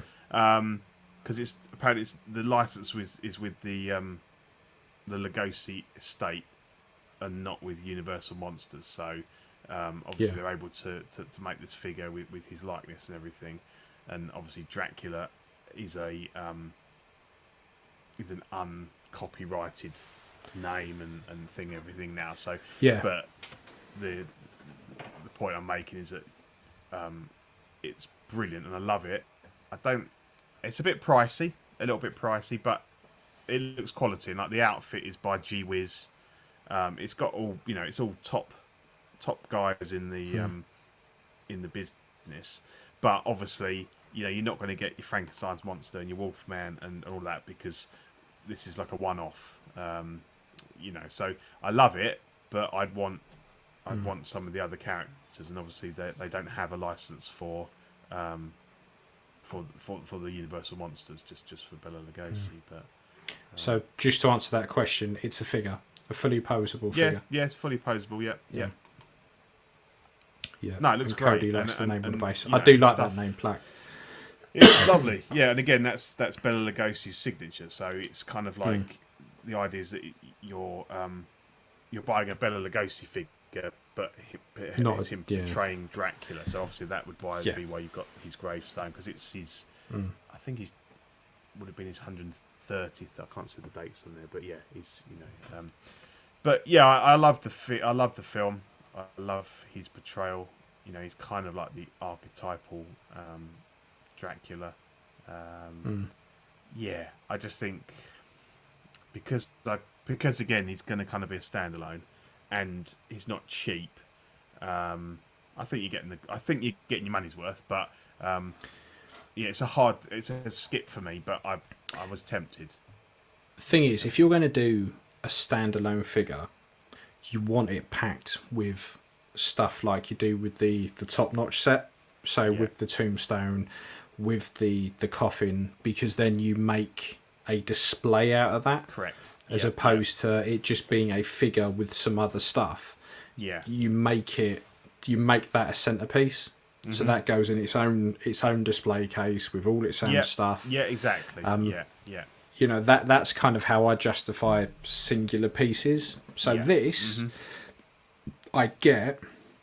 The Kingsman figure I don't get, because you can't make a big Kingsman display out of that character because he's not iconic. This is iconic. You can make a display out of this on its own and it be a centerpiece. So I kind of get this. On its own. Yeah, Andrew's the same as me. Yeah, if you could get the other monsters, but as I say, it's not going to happen. And it's a shame because I love the old Sideshow Universal monsters. I'm picking up the NECA 7-inch ones because they're really good. Got the Frankenstein's monster. I think I've got Wolfman and the Mummy on a pre-order, and they've just shown their Dracula as well, so I'll be picking that up. But it looks beautiful. I mean, it looks fantastic. But as I say, I kind of regretfully decided to pass on it because I don't know where I'd put it. But yeah, I really like it. So next up, we have the Black 8 Studio Agent 007 for 110 quid at Q3 2022. It's really cool if you can get a figure of Daniel Craig's stunt double. Yeah. So yeah, I've not seen the film, but I know Daniel Craig, his actual face is a lot bigger. It doesn't just sit in the very centre of his head like it has. That mouth is tiny, isn't it? It is so tiny. And those ears, fucking lift him up on him. He has got big ears though. He has got sticky out ears. Yeah, but the problem is when you make his face like tiny, and his ears massive, he looks like a spitting image puppet. Yeah, he definitely does. Yeah, I think Ryan, that sculpt's a bit dodgy. I think the rest of it looks pretty good. Obviously, this is a specific scene in the movie. I've not seen the film myself either, but I've seen stills of him in this outfit. The rest of it looks pretty cool. So, and there's plenty. There's hundreds of custom Craig sculpts out there. Collapsing in itself. Yeah, some are brilliant, some are not. One. But I think 11 did one, which is pretty good. So that's that's a fairly reasonable cost, upgrade to this. If you I mean, it's 110 quid, so it can afford to be a little bit dodgy. Whack a 40 and if you then sculpt on it, and you got a good figure. Yeah, exactly. So. If you've got to buy a new head sculpt, you're still way under most figures. So that's what I like the option with these. Is if they're coming at that price tag, you can think actually, just bin that head off and get a decent custom one for it, and it'd be pretty cool. Yeah, 100%. So obviously it's a no from me. And then we have the Thunder Toys Mr. Dots for 115 quid for the standard, and then the deluxe 135 at Q1 2022. I really like this. I love the fact DC's get a bit of love. Yeah, I don't get the cat. I know he adopted a cat and they made him a little costume on set, but if we really get into the realms where actually we're getting actors' pets now, fine. That's a bit weird. I suppose they didn't. And this is the deluxe version, so the standard version just comes with the backpack and the hands. Well, not even special. Yeah, so they've chucked in the splurgy. What is that? Is that is coming from his arm? I think so. Yeah. Hand is it? Yeah, and the cat. So I suppose they've tried to flesh it out, but there's not a lot more you could do with him. But he looks alright. So quite like the character. He was good in the film. Yeah. And I think if you've gone for King Shark, this is an easy pickup. Yeah. Just for something to come with it. But yeah, I quite like it. I like it's got light up features, so the sculpt lights up, the little dots. Yeah. So yeah, pretty good for the price as well. Like 135 for the deluxe, 115 for the regular. Yeah, again, Can't complain. No, it's nice. Does what it says in the box. Have a punt on that and see what. But yeah, it looks good. Yeah. And then we've got this Star Race Toys Homelander, 215 quid, April to June 2021. So I'm going to start off by just saying I like the sculptor who sculpts this. He does fantastic work. But Star Race Toys consistently get his fantastic work and just fuck it. Like, they do it all the fucking time. You see a render, you see like the version he's got that he's done, it looks fantastic. Star Race get hold of it and then fucking, I don't know, make it out of a melted candle. They just fuck it up. Yeah, they fuck the mold up. Really annoying. They do it all the time. They've got form for it. So I'm not a fan of this, if I'm honest. It just looks wrong to me. But I lay more of that blame at Star Race than anyone else. Yeah. Just because they fuck everything up. But I think Homeland is one of those figures that there's that many people doing it. It's going to be one of those that if you really are that way inclined, you're getting a few of them and you are combining them to make the best version you can. I think there's 6 of them. Somebody put one of the groups. Somebody put all the head sculpts together, and there were 6 different ones.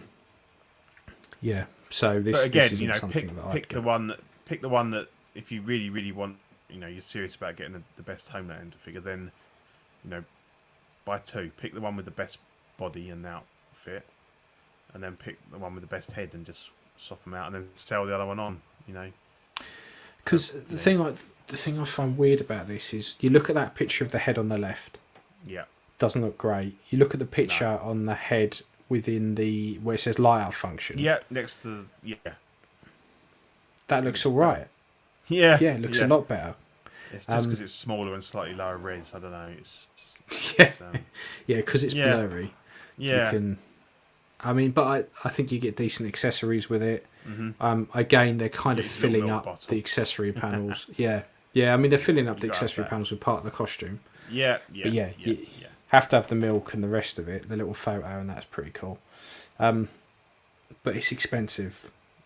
Star Race toys are always expensive, 215 quid, and they always manage to cock it up somehow. Like their Harry Potter stuff wasn't great.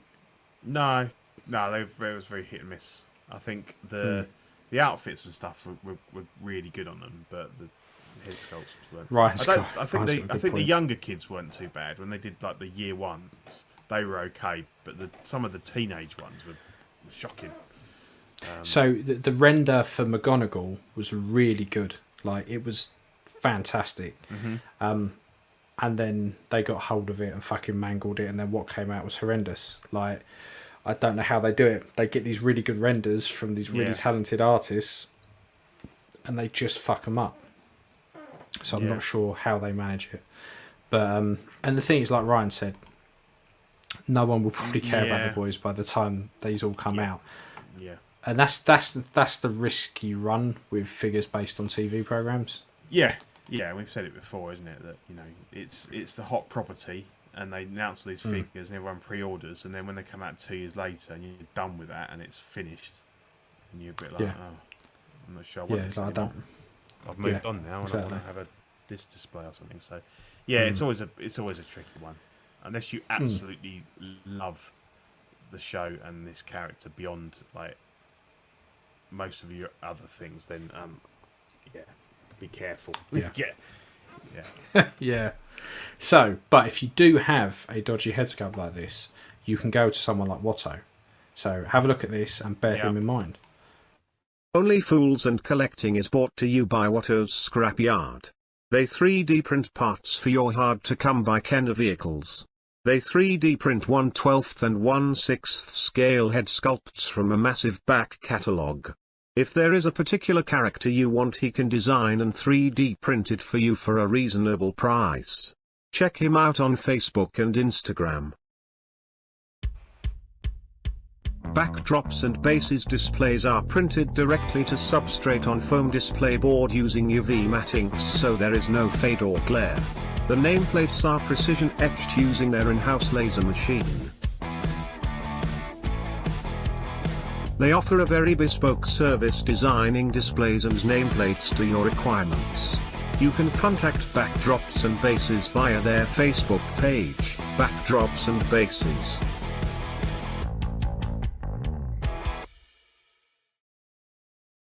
Thank you very much, gents. In the chat for those guys, if you fancy checking them out.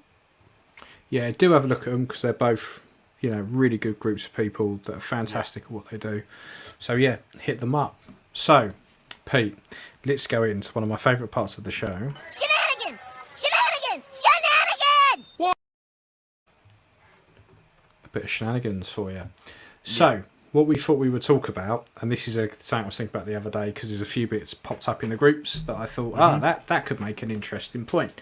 To mod or not to mod? That is the question.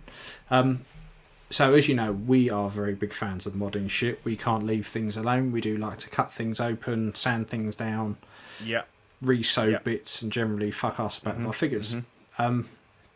So in the groups, there was a couple of people who were selling Mandos, and they had a few people had taken fat suits off.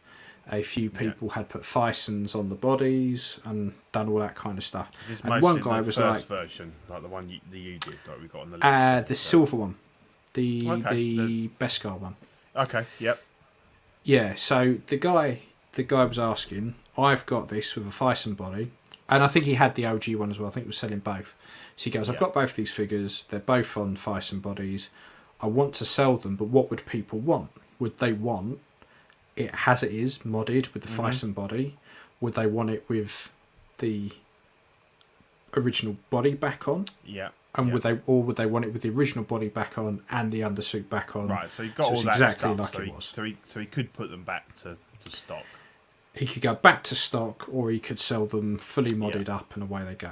If you can call a body swap really a mod. Yeah. It's a loose. It's a minor mod. Yeah, but.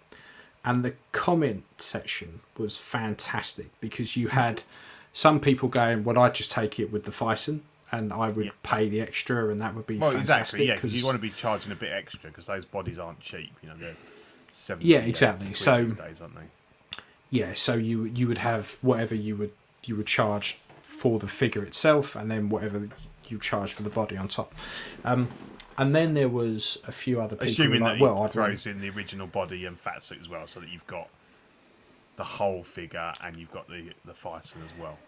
Yeah, I mean, personally, if it was me, I wouldn't give a shit about the body that's been swapped out. I'd be like, I just have to have them just so But now I'd be like, you spent X amount on the Fison. Like, I'd be fine with just getting the Fison. But there were people who were like, no, I wouldn't. If you did, I'd want to pay less than a untouched, an untouched one. Yeah. And I thought, so in my opinion, having the Fison on there, it makes a big difference to the look of the figure, the flexibility, how much articulation you can get out of it, and just down to stupid stuff, as in you can pull the arms in tight like that. You can't do that on a normal plastic body. There's the way the body kind of folds in on itself because you've got that silicone there, all that kind of stuff. Now you've got that which some people consider modding a figure, and then you've got full blown repaints. You've got a very simple mod that I do on most of my figures is I cut the underarm out so the arms can lay flat. Would you consider that a mod that would devalue the figure? I personally wouldn't. I wouldn't expect any less for that than one that hasn't had that done. But I wouldn't charge any more for that. No. But if I've got like the BVS Batman, I would probably charge a little bit more for that because I've taken the time to paint it. But I understand that it's probably not to everyone's liking. But that's the thing. For me, it all depends. It really does depend. The Manda one's quite simple because that's fully reversible. If you've kept the body and the fat suit, then if you couldn't sell it, I mean, personally, if I was looking to buy one, I'd want to buy one that's on the Fison and be weathered up like your one, okay? Because that's the preferred look, and it means I haven't got to do that myself, okay? And if it's cost me a little bit more than the stock figure, I'm happy with that. But I do understand that a lot of people very much will not buy anything that isn't completely stock, hasn't got every single accessory, even if they're things that they'd never use, they'd never put on them. They sort of see it as an inferior product, and I suppose they worry about selling it on themselves one day. Now, I never think of like that. I buy a figure because I love it, and I want to make it. If I know that I can do something to make it better on the shelf, more accurate, or more posability, then I'll do it. And if I have to come to sell that years down the line, then I'll just take what, you know, some, as you say, some people pay more, but you've got a much smaller audience there. Okay, most people are going to say no. I'd rather have a new one or a undisplayed one, and that's fine. That's fine because they're a lot of money.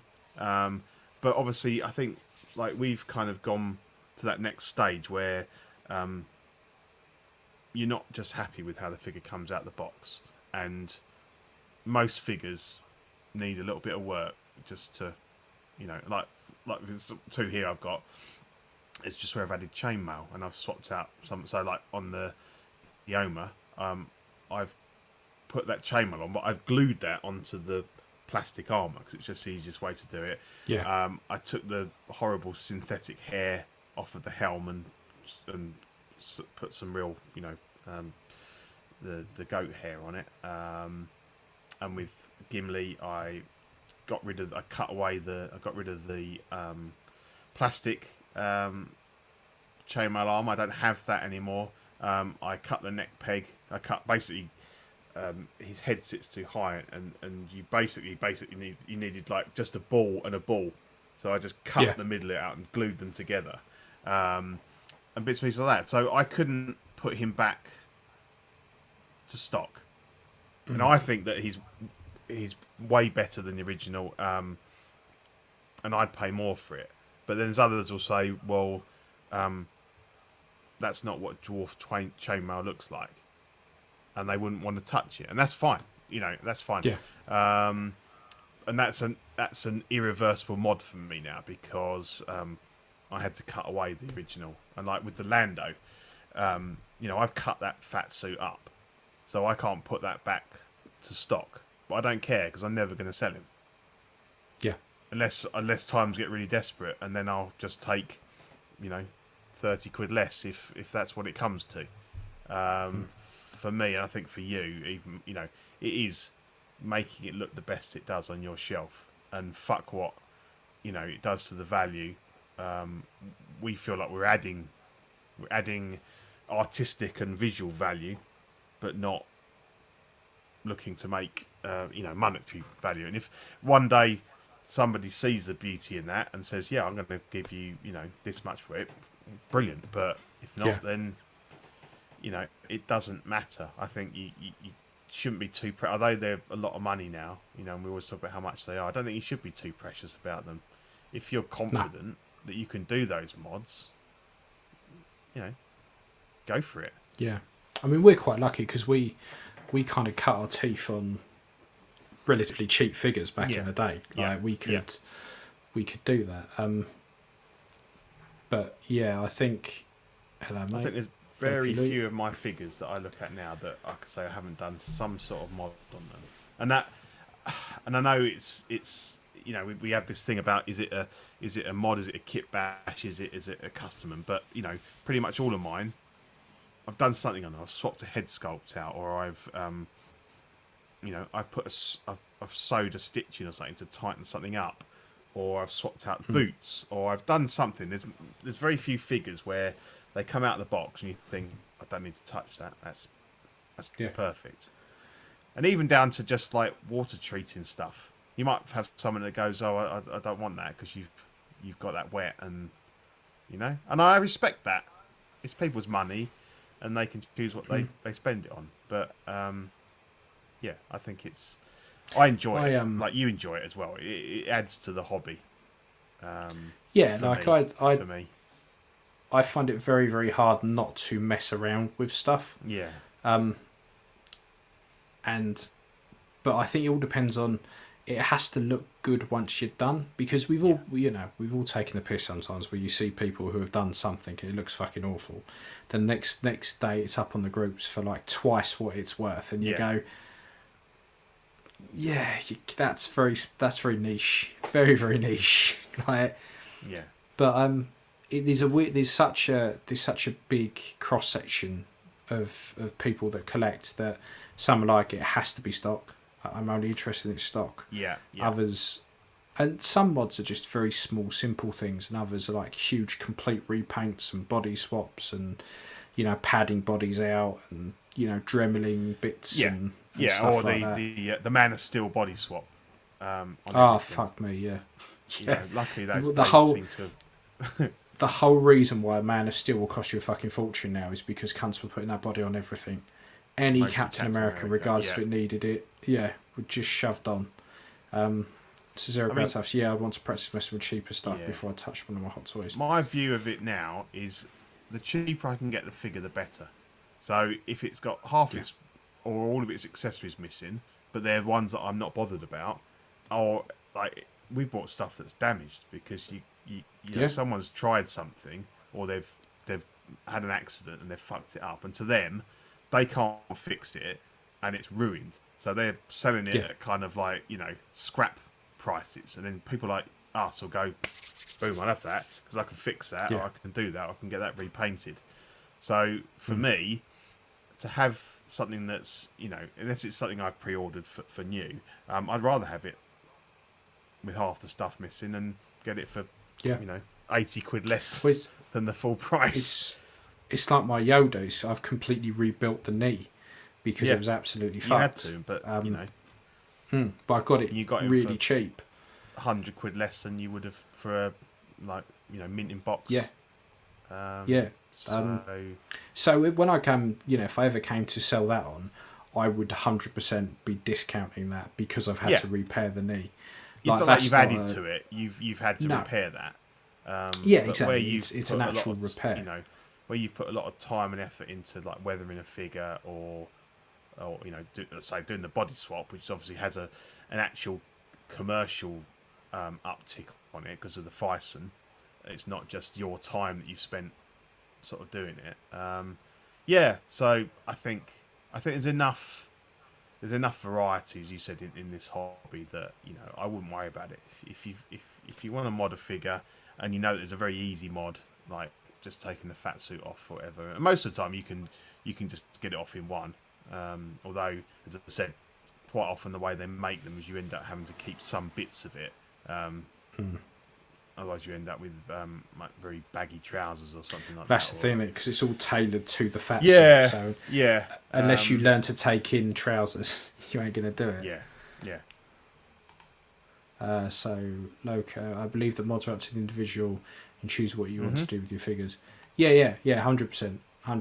It's completely up to the individuals, that does it. I think probably on as to sum up, if you buy figures and you think that there's a good chance that you'll want to sell that on, then probably keep it stock, because people are always going to, the majority of people are going to want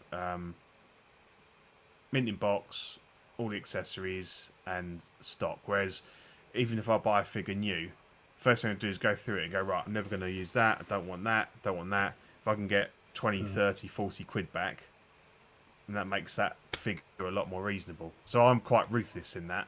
I'm not a big accessories person. If I'm never going to display them, then they can go. But I think if you do want to keep them in with a view to selling them on, then probably keep them stock. But I mean, there's very few things in my collection that I've not done stuff to. Yeah, like the Emperor. Emperor is a good example of what I'm on about. So got the Emperor. Really liked it, but for me, they just half-assed painting it. Yeah. Like Hot Toys really just half-assed it. They kind of went, we've got halfway through painting the sculpt and we're just going to leave it now. So I felt I had to finish it off. And I think, personally, it looks a lot better. It does. It's than if amazing. it was stock. Mm-hmm. So if I came to sell that, I wouldn't expect to list it for anything less than what a unmodded one is worth. I would be like, here you go, that's it, it's modded, but I'm not taking anything less than. If you looked at that, then I would imagine that 99% of people are going to say that's better, that's an improvement. So I'm happy to pay extra for that. Whereas maybe some of the mods that we do, people would go, do you know what, I don't like that, or I prefer the originals. So again, there's different levels of it. There's no, in my view, there's no argument that your Emperor looks 100 times better than the stock one. So why wouldn't someone, they're buying that figure, which is already a very expensive figure now anyway, and it's got the bonus of a custom head sculpt on top of it, which you then would be well within your rights to charge, at least what you would normally charge to do that. And I think, to my mind, that would be the one where I go, I'm buying that one because that to me looks better. So yeah, it's all personal taste at the end of the day. Yeah. I thought it was a good one for us to talk about. But as I say, I think like if we didn't mod, we'd be bored. We'd be out of this because then you just literally take that figure out, bang in the shelf, and you've got no interaction with it. Whereas if you're modding, you kind of you're interacting with that figure. I tell you, I would have such a clear collection room that didn't have fucking head sculpts everywhere and just bits everywhere, name plaques and fucking bits of busts and shit like that. If I just didn't mod. If I didn't mod, everything would be nice and clean. Wouldn't have heads everywhere, and I wouldn't have bits all over the. I wouldn't be sitting here with 4 toolboxes full of bits because I can't help myself. 2 trolleys worth of paint and Dremels and tools, and I love that you got a little trolley that you can wheel around. 2 now, 2. So I bought one for myself, and I bought one for my missus to put all her sewing stuff in, and she wanted to get into clay sculpting and stuff like that. Right. She had a go and went, I don't like it. She went, you can have the trolley. I was like, fucking brilliant. So loaded up the second one with stuff as well. So now I've got 2 that I wheel in when I'm working on stuff. Is it on the trolley? Yeah, it's like a tea trolley. So Logan says, if an individual wants to sell a modded figure, it will be in the best interest of the seller to keep some type of catalogue, like on YouTube or Instagram, that helps sell the figure, because toys see it in hand. No, I don't get that bit, but I guess it's like to keep a take pictures of what you've done, I suppose, is what you're saying. Oh yeah, 100%. You'd have to, you wouldn't solicit it as an unmodded figure. You'd need, like, if I'm buying something someone has modded, I want to know what they've done, so I want to see pictures. And it's funny though, because I bought that modded Batman off you, armored Batman. I sold it on. And I asked you what you'd done to it, and you couldn't remember. Fuck me. The problem is with that Arkham Batman, I was like, I've done so much to it. I think I'd done, because I just sold my other one, and it was. Would you like a cup of tea, Father? Yes. That's exactly what it's like. Yeah. I think I'd modded the silly rubber undersuit. I'd dislocated the armour plates off the shoulders so you could move those round. Yeah. I think I'd done the whole underarm thing on it. I think it'd been repainted. Loads. Absolutely loads. Like, sometimes there is quite a bit to figures you can do. Oh, okay, so because people see it in hand. But again, I wouldn't think to do that because I'm not doing it to try and sell it on. If you're doing it to try and sell it on for more money, then that's fair play. But I just do it for my own, satisfaction, and I wouldn't necessarily take photos and.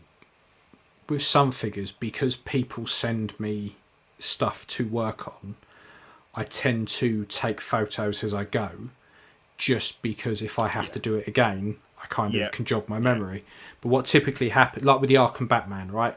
And if someone's paying you to do it, then obviously, they probably want to see those pictures. And so I cannot tell you how many Arkham Batmans I've done. I literally it's fucking ridiculous. That and Harrison Ford head sculpts. Like, I cannot tell you how many of those I fucking painted. but so I have loads of photos and stuff. So people go, what did you do to this? I can go, this may not necessarily be exactly what I've done on this one, but this is typically what I do to them, and I can show them a load of stuff so they can see. Hey, Mark's made it in. This is a good question. Good to see you, there mate. you go, yeah. Yeah, hello. This is a good question. Yeah, I Which was figures trying are to hard think. to mod? Yeah. So the armoured Batman is actually difficult to mod purely because of the suit.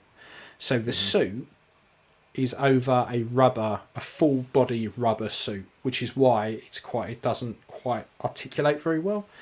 The problem you have is that the suit itself is really thin, so you could rip that really easily. Once you take it off, if you hold it up to the light, it's practically see-through. Right. So that makes it difficult. And then the way they connect the shoulder armor to the armor, it's you have a piece on the shoulder arm that faces that way, and you have the female part which faces up. So when you put it on, you have to line it up like that and then slide it. Okay. Once you've got an arm on it, it's very fucking hard to do that. It feels like you're going to break it. Yeah. So the armored Batman's quite hard to mod, but generally, most figures are difficult the first time you do it. Particularly, so going back to the Arkham Batman, first time I did my one, you brick it because you have to snap bits. Yeah. And first time you start snapping bits on a figure, you're like, oh, fuck, have I fucked it? Is that going to go back? But once you've asked about with a few figures, you tend to know what you're going to come up against. Yeah.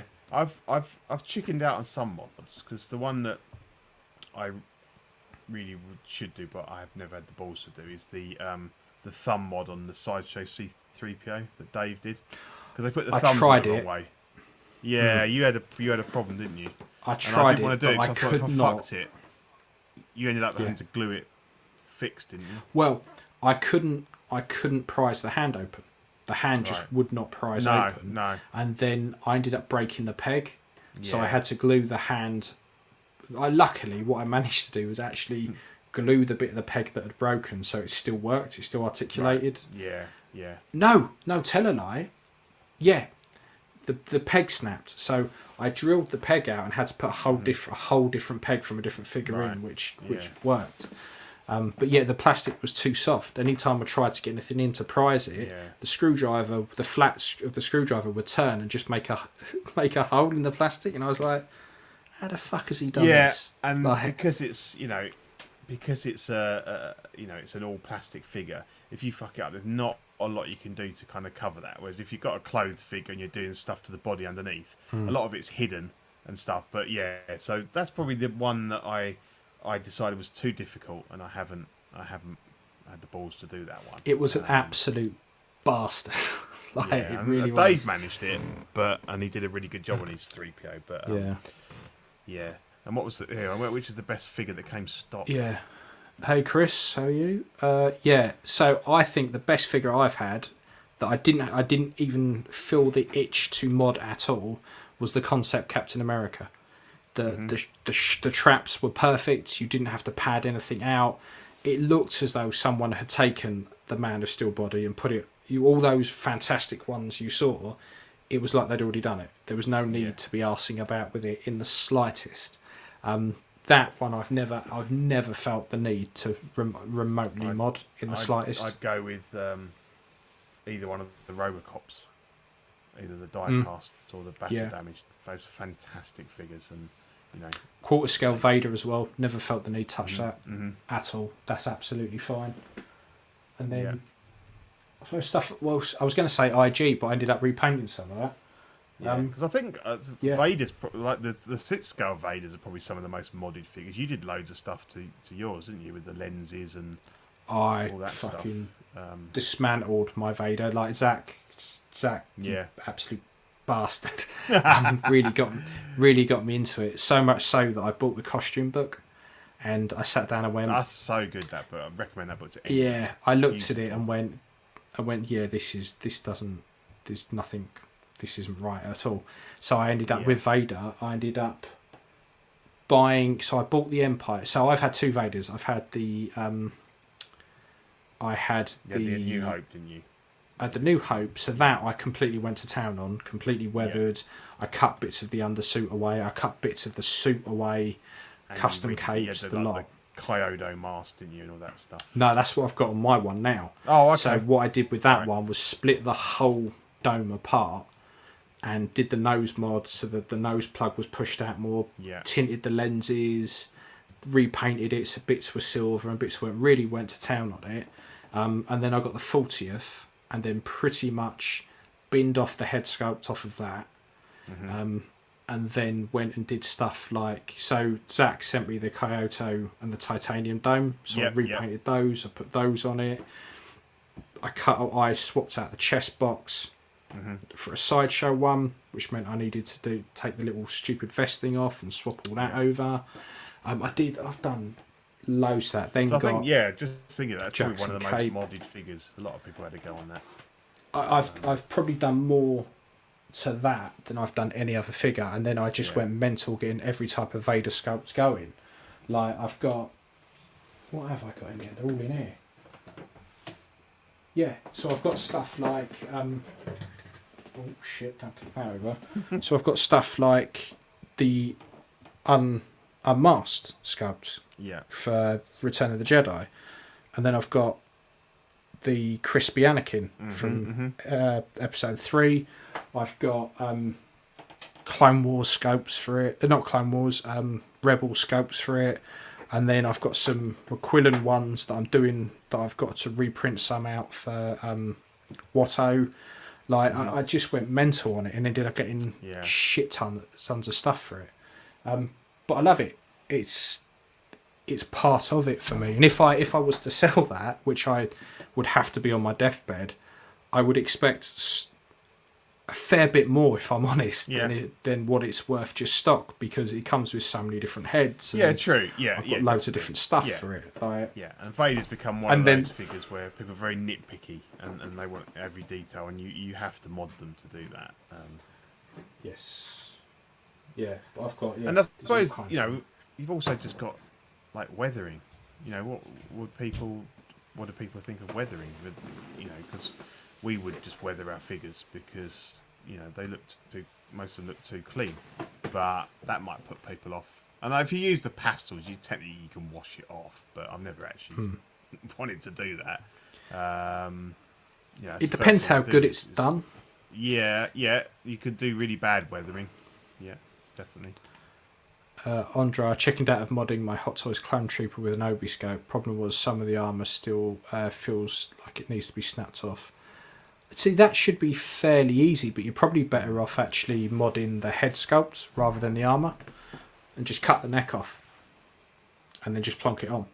Yeah. But the 501st ones have a stupidly long neck, so you might need to fuck about with that. But I wouldn't let. Things like that. The thing is, think about the best way to do it. There's normally 2 or 3 ways to do it, and often one's quite a lot easier and will cause less damage to the original figure. And just take your time actually having a look at the figure. Try taking bits of armour off and having a good poke around, because most stuff, to be fair, can be fixed or just pops off somehow. A lot of the time it feels like you're going to break something. Like you just have to kind of get used to that feeling of, oh fuck, I'm going to destroy this now. Yeah, because like on this Ioma figure, I had to, because I put this full, because the chainmail's on his arms and his chest and everything, then obviously this chest plate didn't fit anymore. So I had to cut that open and make some, put a piece of leather in the back there to hold it together. And, that you're never going to see that. That's kind of like, it's like the magic of the movies kind of thing. You make the mods where you're never going to see them, because I'm never going to display him from the back. But obviously, to some people that figure's ruined, but that's fine because I'm not getting rid of him. And he looks how I want him to. But he's got this. Cutting the neck was my conclusion, but don't have the tools or skill set. A steady hand and a sharp knife. Will get you. I mean, I would say to anyone who even is remotely considering doing any kind of modification, buy a Dremel. Go on Amazon, buy like a £20 Dremel, and it will change your collecting life. They are fantastic tools. I use mine all the time. In fact, I've got some necks I need to cut off of figures, and you just put the little circular bit on, and it just fucking does it. I use. I bought the drill attachment and use them for the very tiny drill bits. I use my 18 volt and stuff like that. I use my 18 volt Makita for that. I go full in proper power tools. If you get these things called spade bits, so these spade bits have a point, and then you get them in different millimeter sizes. Those are really good for drilling neck holes into stuff. Okay. Because you can see where you're starting off with, and you can get the depth. Adding battle damage to stuff, Dremels are really good for as well, because you can just get those slices and things like that. That's what I was going to touch on. That so you've got you could then go to the extreme of mods where you've got the stuff like that Jason Darren's doing with the the fully fucked up battle damaged Vader. So that figure is completely... It's what I've got to do next. I've been sent a Sideshow one to do another one, because I did one quite some time ago, and I've just been sent another Sideshow Vader to do. So it's sitting down here ready to go. So that is completely... Oh look, Andre's giving you £5 for your good advice. Good lad, thank you very much. Yeah, thank you. Yes, we don't charge for advice, but thank you very much. Thanks. With that figure, you've really got to want that look. You're never going back, because you're cutting arms off, you're chopping into it. That's a one-way street, and to one person, like the one that's asked you, that is their grail figure. That's what they want. Yeah. But you will have a hard time selling that, because that's not something that you'd be surprised, because I had the last one I did it for me, and then when I was going, right, I want one of each character, I thought, right, battle damage Vader, you're going. It was up on the groups for less than half an hour before someone said, I'll have it, and he only lives over the road as well, so it was double whammy. He came and picked it up, which was it was gone. Nice. It was gone within an hour. It's like it was. Here you go. So Chris, there you go. I've just got my armor replacement body from Sideshow because of the left elbow issue. Now I've got the original one to mess with for some. Do you know what? When that happens, it's fucking brilliant. So I've got a spare set of arms and joints and stuff for Grievous, and I was like, they're sending me new ones. I'm going to fuck around with these and see how I would fix them if they weren't going to send me that. But it gives you that extra confidence that you go, actually, I'm going to fuck ass about with that and see what I can do. Because actually, those broken elbows don't look too difficult to fix. You could probably get away with. At the end of the day, you can take those bodies apart and mix and match things. Like people do that, they'll swap the arms out. I've done it on things where I've broken something, and it's a bit fiddly, but you take all the screws out and you can swap the arms out and stuff like that. So there's normally something you can do to make good of something that's looks like it's ready for the bin. So I've had it before, particularly if you've got like the moulded necked bodies. If you can cut all that top section off, so you just slice under the arms and it kind of folds up on itself, and then you can get access to the arms. So I think there was someone wanted a maul with painted arms. So you can literally get a body, dye the arms red, paint the tattoos on them, and put them on a DX16 body. They're exactly. You just have to take the body apart and click them on.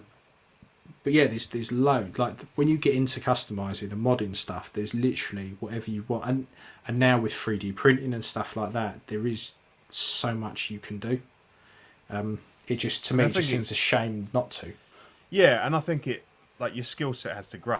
Like I've got figures that I probably did some not so great mods, or I held back because I wasn't confident. But then I come back to them 2 years later, and I'll redo them, or I'll swap. I'll redo something, or I'll do something different because I know I can do it now. So it is about building up your confidence and having all the right tools. And a Dremel is a really good shout there.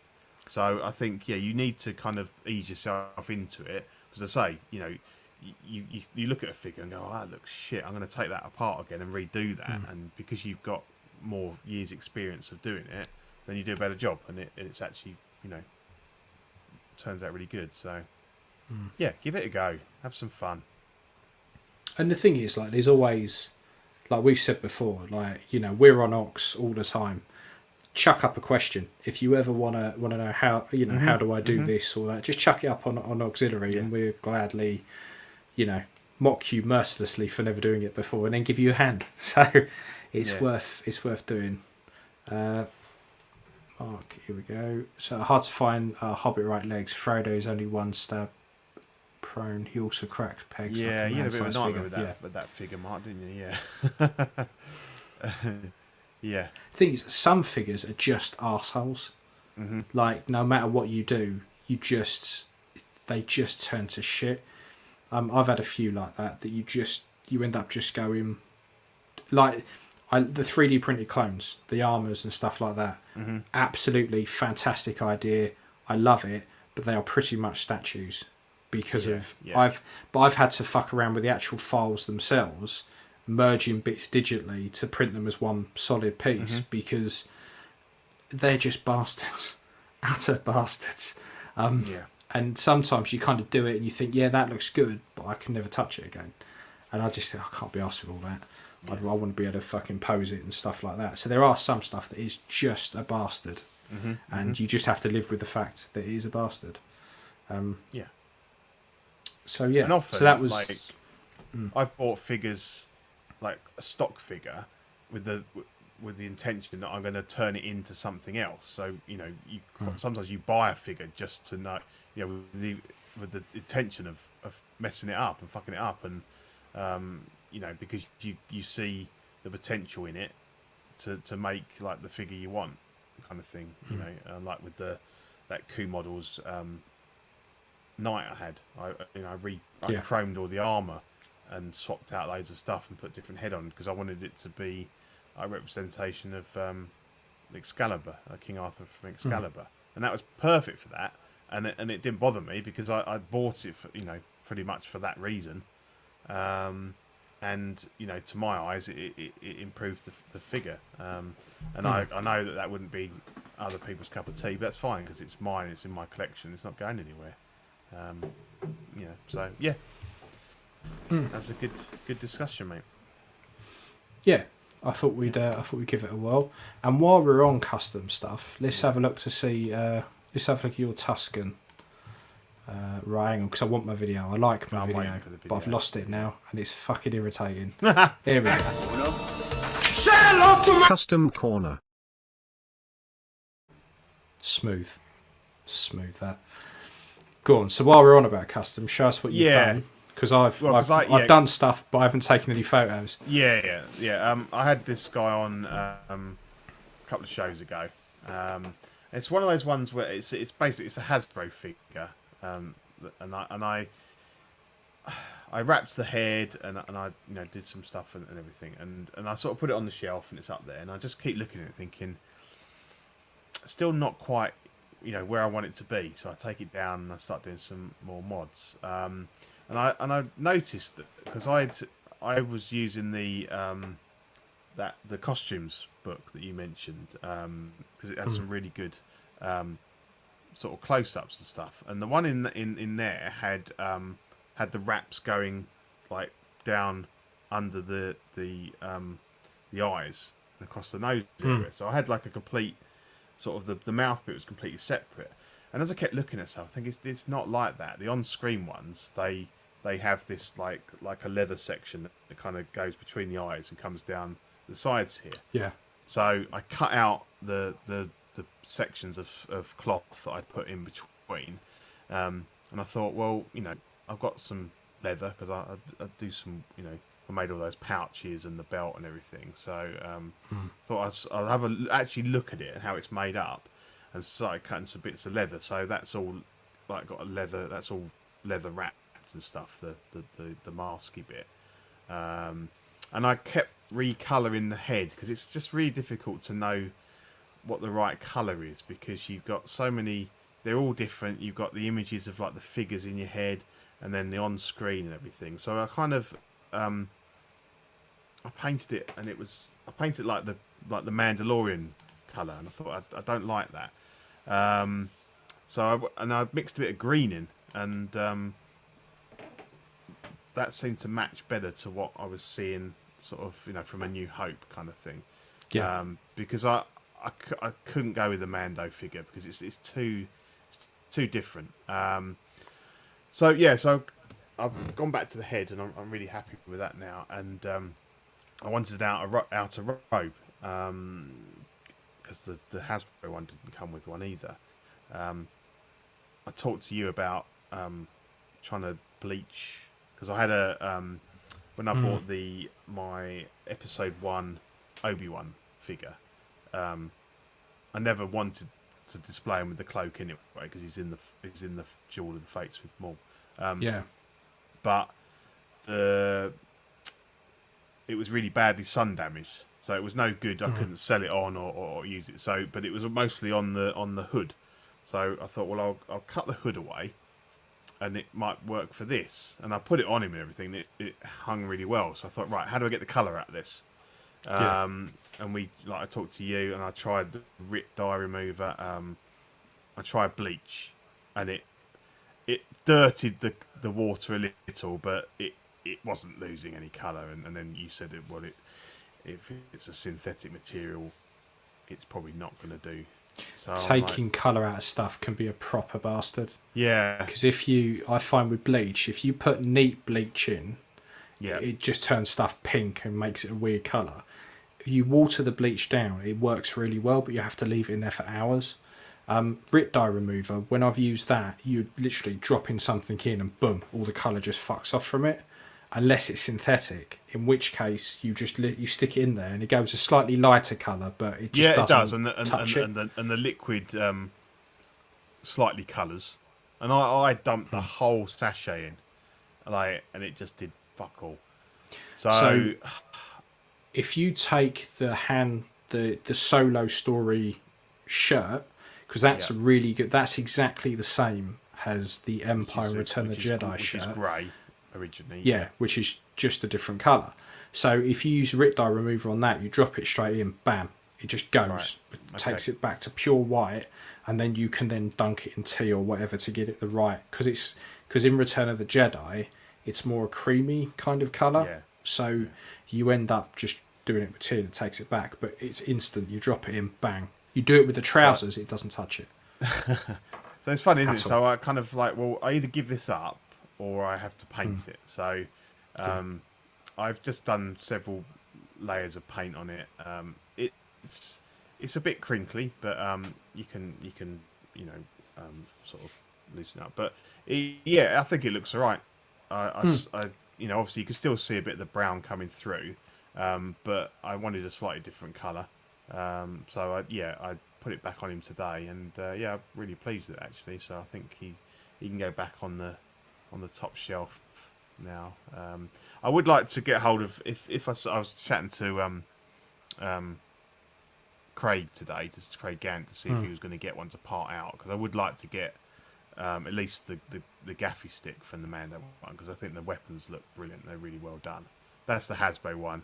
It's repainted, and I kind of wrapped the handle piece. I'm pretty sure I've got files for a gaffy stick.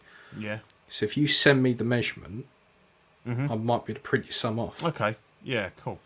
I'll have to double check. I'm pretty sure I have somewhere. Yeah. Okay. Cool. But yeah, no, it's. I think, to me, it might. A lot of people said, "Oh, the head's too big," or it might be 10% too big. But we were talking, just like he's just put some extra wraps on his one. He's always got. It's and actually, when you think about it, if you're trying to fit a human head inside that, it's probably about right. Yeah. Well, as Mark says, it makes him want to reread the Obi-Wan book. But in the Obi-Wan book, they talk about the Sand People and how they just add. They never take them off. They just add to them and add to them and add to them and add to them. Yeah. So they would have slightly bigger heads, I guess. Yeah. Because I think the problem with a lot of these figures is that they make it the size of a normal head, and not taking Yeah. account of the fact that there's a head in there and then there's something on on top. So I actually I like it. I'm happy with it now, and it saved me having to spend out on a Mando one. Thing is, the more I see the Hot Toys one, the more I'm like, actually, I would quite like that, but I wouldn't It's want not just bad. one. I'd need two. It's not bad, and you heard of Coco Loco Boy? I don't know what his actual name is, but he does the lot of the custom stands for Star Wars stuff, and Oh, okay. he did a run with he's got a tailor that he works with, and they did a run of the Leia dress, so not the Yunsil one. It was like similar, and he's just opened up a page for getting a custom robe for the Sand people, and it looks really good. But I think to get one shipped to UK, it's going to cost me about 60-70 quid. Do you know what? Yeah, it's a bit much. I'm quite happy with this one. So, Yeah. and and I take the view that they can all look a little bit different anyway, because they're basically, they've not got a lot of stuff, and they're just, they're hand-me-downs. They're all, yeah, they're all meant to be a not bit got rough a- and ready. yeah, exactly. They've not got a big factory, and they're making all this stuff, and it's all the same. So I think the dirtier and rougher the better. So really happy with him. So Yeah, it's, custom corner. yeah. So while we're on Sand People, Yep, Yes. it's a So very we've- good segue. Yeah. it is a very good segue. So just so everyone doesn't suddenly scatter like Sand People, but don't worry because they'll come back next time in greater numbers. We're gonna talk about Dune, but we're not gonna do any spoilers or anything. No. Zero Gravitas. I caved and ordered a Hot Toys one. Can't resist. Yeah, I know. So Dune, what did you think of it, Pete? Because I quite liked it. I wasn't as much of a fan. We were just talking about it before the show. I think the issue with me is that I really like the David Lynch 80s version one. I like I think some of if I've got it to I bought it I got it on Blu-ray to I mean to rewatch it, but I think I like the cast in it, and I like the look of it. This one does like everyone says, does a fantastic job of world building, Yeah. and creating this like these huge vistas. So you have these huge, desert shots. Zach, come on. And these tiny little people and everything. So that's great. And I love the dragonfly ship things, the helicopter things. Yeah, they were really good. I just found it a little bit, I don't know, it's a bit dull. Like, you said it was a slow burn, and that's true. And it's obviously, we now know that they've got the green light to do part 2, or whether it's more than 2 parts. So that kind of makes sense in a way. I suppose I was expecting to be blown away by it, and I wasn't. But it doesn't mean to say that I didn't enjoy it and find it interesting. And as you said, before we came on, that once we've got the whole thing and it becomes a 5-hour movie or whatever, then obviously it'll play a lot better. But we got a very much, just a slice cut, and it ended. And Yeah. yeah. Yeah, I kind of. So I enjoyed it because I went into it thinking there is no way they are not going to make another one. They will not just leave it as it is. No. Because I always knew it was going to make money at the box office. It was always going to. So the way they were like, well, it's part 1, but we don't know about part 2. I thought, oh, fuck off, you're always going to get part 2.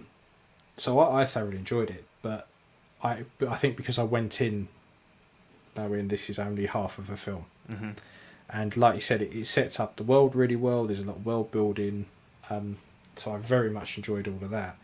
But as I agree with you, as in it gets to the end and it just ends, Yeah. and you kind of go, okay, even if even if I was making a film and I knew that we are going to make a second half to it because it's just too much there to fit into one film, I would still try and end it in a place where it doesn't feel like it's just bam, done. Now you wait for 3 years. Like it just and so that was my only real annoyance. It's a bold move to kind of basically go into it and think, well, we are going to do that, and if we don't get the second half, then that's just tough shit. You know, because I think it's been well received, and it's, you know, so they've got it, and it's just great. But I mean, once you can watch them back to back in one go, it will be fantastic. It will be absolutely and I quite like the old film. I don't have anything against this. Here, old movie like a fever dream. It is so weird. Oh, yeah. I mean, it's, you know, it's David Lynch, and it's got, like, you've got Sting in it, and you've got like the Baron is disgusting.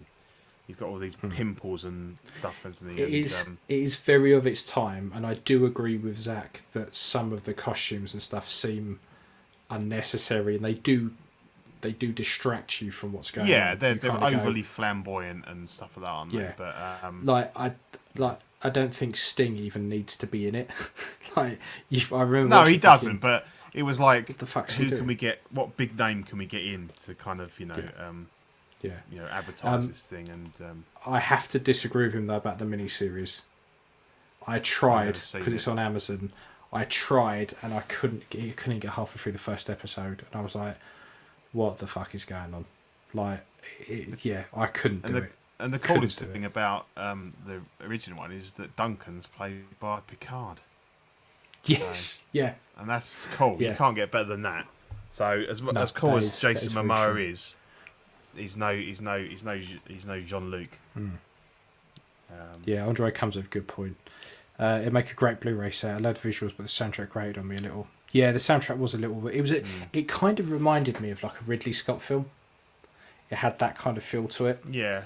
But I thought the cast in this was really good.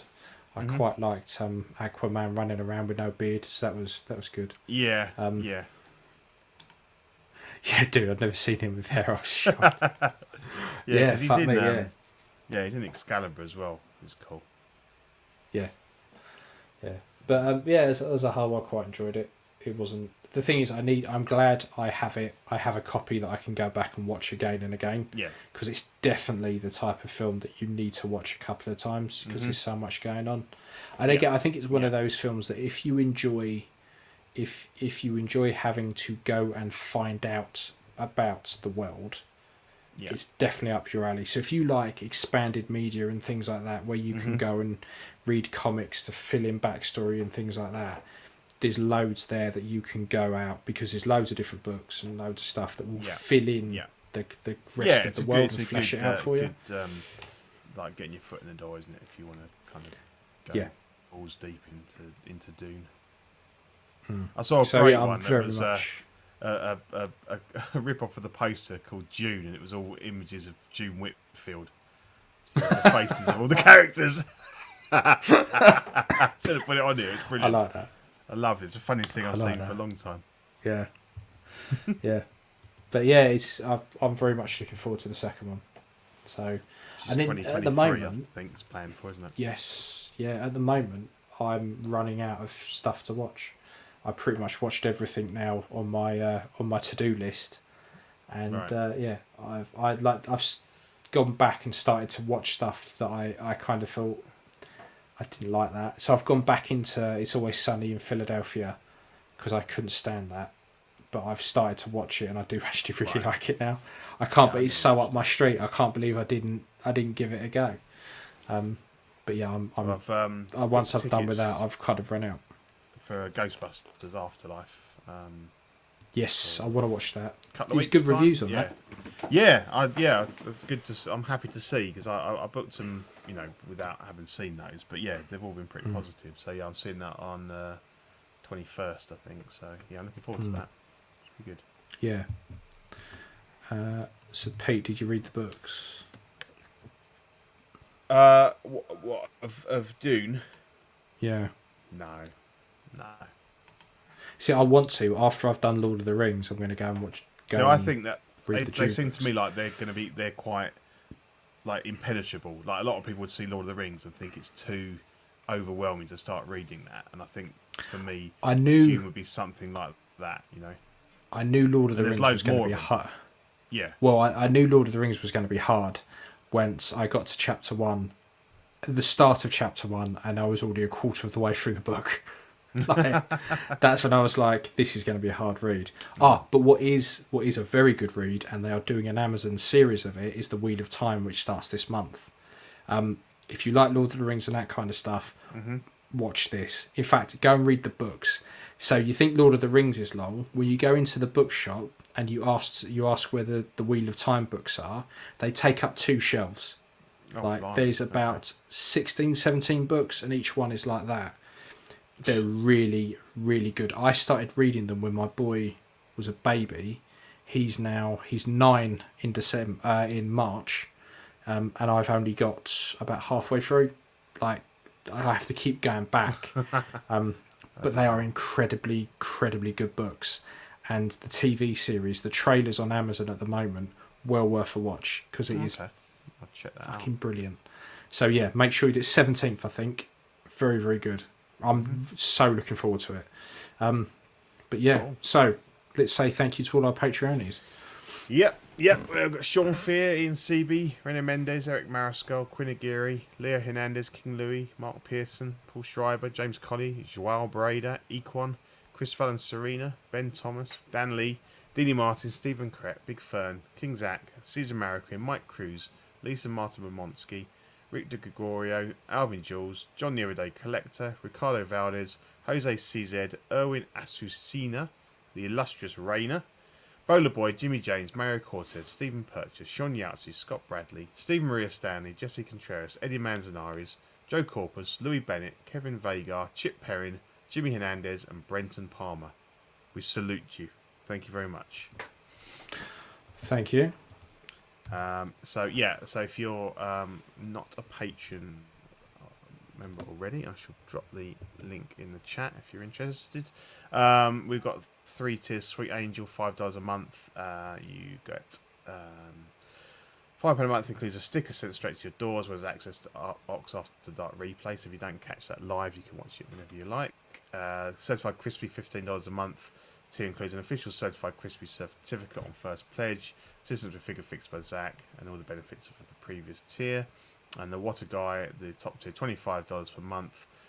Folks in this tiers get a signed collecting weekly live 18x24 silhouette poster, doubles all the stickers we send, so you can send one to your friends and family, and all the benefits of the previous tiers. And I think we're close to working out what the new bonus will be for the What a Guy tier. So probably some more news on that soon, I think. So yeah, so for November, you get a lovely sticker of myself and Ian. We've been pushing to get. Yeah, we've been pushing for a few months to get an OFAC sticker out there, and the powers that be across the pond decided that it's been about a year since OFAC had a sticker, so maybe they might grace us with one. So you get to a fantastic sticker of me and Ian in Rick and Morty style characterization, and also the CW Happy Holidays Christmas sticker. Zach said that we gave away the Halloween stickers for October, and most people didn't get them until November, and bitched that what was the point of getting a Halloween sticker in November. So he's gone bollocks. I'm not doing a Thanksgiving one. I'm going straight to Christmas. So you will definitely have your Christmas. Yeah. So you will have your Christmas sticker before Christmas. Done a Mariah Carey. November's in Christmas. Yeah, exactly. Yeah. Well, Zach's got all his stuff up, and he's like, he went right. Halloween stuff's gone. Get that tree up. Christmas. Christmas till February. We call him Michael Bublé. He only comes out at Christmas. He's been defrosted. Yes. So some fantastic stickers there. So get on board if you fancy those. And I thought we'd just have a quick chat about the awards. So this time of year, every year, we do the CW awards. So we have we've got 10 categories, and then what we do. So for now, if you go on, I think if you scan that QR code, it will take you to the form. So what we're doing at the moment is we're up until the 1st of December. We're collating your nominations, your suggestions for these groups. So we need to come up with. So we basically come up with a shortlist. So we ask anybody to nominate figures, and then we as a team will get together and narrow those down to sort of 5 or 6 in each category, based on essentially the numbers of people that have nominated them, and maybe, you know, and then towards the end we might need to make some judgment calls on what, you know, what we think should be in there. So our categories are we have most improved company, we have best overall company, we have nomination for best head sculpt, figure under $30, so about 23 quid UK. We've got what's best non-traditional scaled figure, so not 1/6, 1/12 or a statue, so it might be something like Lego, or even like the NECA figures will fit into that because they're 7-inch scale, they're like 1/10, so anything in there. And then we've got best 1/12 figure, best third party figure, best 1/6 figure, best statue, so that's a new category this year, because obviously we've got in and outs of collecting now, and that's their main focus. And then which figure is your nomination for the figure of the year. So ordinarily that's should be one of your picks from the others, because obviously, you know, if you've named your best 1/12, 1/6, whatever, we tend to end up with mostly 1/6 in that category. But that's not to say that you know, it's not open to anything. I think last year we had the Snow Speeder Luke Black series in there, and the Spawn figures. Yes. So yeah. So, you know, feel free, get your nominations in if you feel really strongly about a figure that you've. So they have to have been released between December 2020 and November 2021. So there may well be some figures that come in late. So you might want to leave it as late as you can, because quite often some figures get missed off because they're kind of on the cusp there. Or I always forget. I have to go and look when a figure came out. It's really hard. You think, oh, it's come out this year, and you look it up, and it's like, oh, it was like June last year. And so you could, you know, obviously we've that ship has flown. So it's an interesting one, and I had to think quite. I've done my nominations, and I had to think quite hard about some of them. But you can skip them. You know, if you really don't have any idea what statues came out this year, just skip that one. And obviously, then after the first, then we will publish what the shortlists are, and then obviously then you get to start voting on what figures you actually want to win the award. So anything jumping out at you here, like Ian, just, you know, like maybe on the 1/6 side of who might be jumping to the top of your list? It's hard to think of what's come out. Like, if I look at my collection, I mean, because you've got stuff like the 40th Bobber. So that would fit into this category. Although, yeah, it would. Although technically a version has already come out. No, it's fine, because that one released this year. So yeah, you can definitely have that. Do you know, it wouldn't surprise me if we see the 501st and some troopers like Rex and things like that popping up.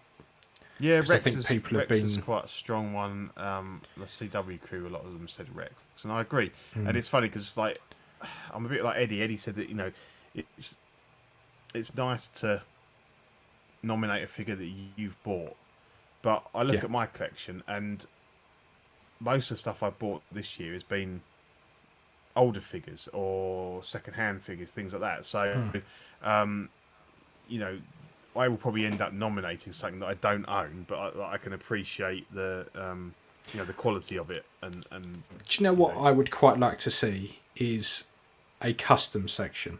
So what's the best custom piece that's come out that's below, you know, a certain price? Yeah. because when I look at like head sculpts and things like that, they've come out. There's been some really really good ones. Yeah. But yeah, I'd have to flick through and kind because I'm looking at my collection. I want it to be something I've got. I know Grievous isn't going to be in there by a long shot unless they get some kind of dud award. Yes. Yeah. The Razzies. Yeah. Yeah. But no, yeah. there's I think it's going to be a good year. I think there's been some good stuff, and there's been some companies that have really upped their game, and I think there might be a little bit of a Hot Toys has traditionally sort of swept the board on this thing, but I think maybe this year might be a bit different because I think so. They've put some shit out. They've put some great figures out, but they've put some shit out, and I think there's other companies that are sort of snapping at their heels now. So third party, mate. I'd say third party companies to watch out for. It's like they're the ones we've properly never had innovating. it good, have we? And I think in years gone by, that's been a bit of a it's been frowned upon. But I think third party has now become such a massive part of the game now that people that have said they would never touch third party and they'd only ever buy licensed figures are dipping their toes in now. Anyone who comes out with that, I just think, oh, shut up. Yeah, get off your high horse, will you? That'd be ridiculous. Like, yeah, I can't be doing any of that. Are you worried that that multi-millionaire actor isn't getting the rights for their the money for their image rights? The same people watch pirated films and probably have a knockoff watch sitting in their drawer or something. Yeah, exactly. So no one's ever whiter than white, but just Can I just touch on Mr. Musashi? Yes, I was gonna come question. to that. Yeah. Do you guys think Hot Toys and New Hope Leia is worth $500? Reluctant to pull the trigger because I could get 2 figures for this price. No. Hang on. Way. Let me just quickly play something that will answer this.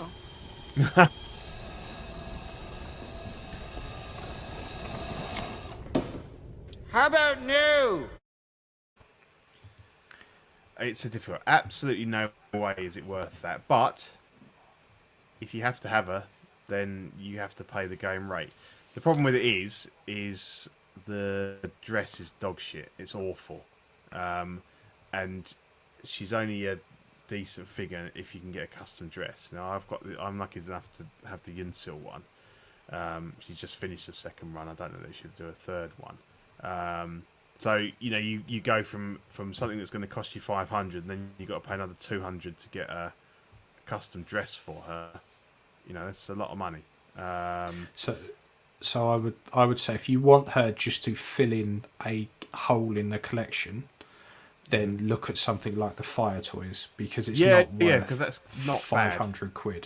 No. Yeah, and it isn't. It's not. I know it's a knockoff, but it's not a bad knockoff. It's not bad, and it's considerably cheaper than paying $500 US for Leia. Yeah. I'd start. There's better layers out there. Let's put it that way. But yeah, not. One of those 500. problems now is the price of all of those New Hope figures has just gone through the roof because they've been out a long time now and they're not going to revisit them, and people have passed on them, and now it's now very expensive. So if you must have the Hot Toys one, then she's not worth that. No figure's worth that, but that's what she's worth on the open market, and it's a very bare bones figure as well. I love mine, but I'm glad that I got her at retail, and got a very nice custom dress, and it still cost me less than what the going rate for a standard figure is now. So yeah. But the bright side, you do have options. So yeah, there are other avenues. There are. Yeah, just quickly, we've got so actually what I do is I've got the link to the form here for the awards. Hopefully that'll pop in there. So if you pick there's a part in there if you want to be eligible for the drawing to win $100. Then when you fill in the nomination form, there's just a bit that says if you'd like to be entered into the competition, just put your email address in, and then everybody that's nominated before December 1st will be put in a draw, and lucky winner will get $100. Yeah, so that's good. It's a good reason to get involved with that.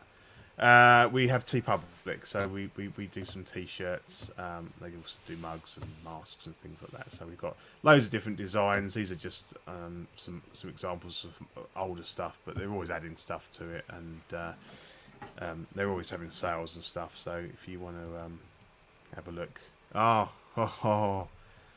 he's sweetening the deal and adding custom Yunsteel dress replacement.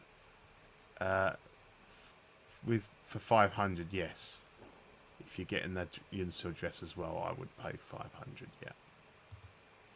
yeah. Because they go for 250 on their own. So if you're getting that with her, then go for it. If you're doing that, you might as well just buy a custom head and just get a body, and then you've yes, you're there, aren't you? Yeah, but he's probably not going to sell it on its own. But I don't know. But yeah, 500 if you get the Yunsteel dress. Yeah. So TeePublic. Again, I'll you can have a look for them.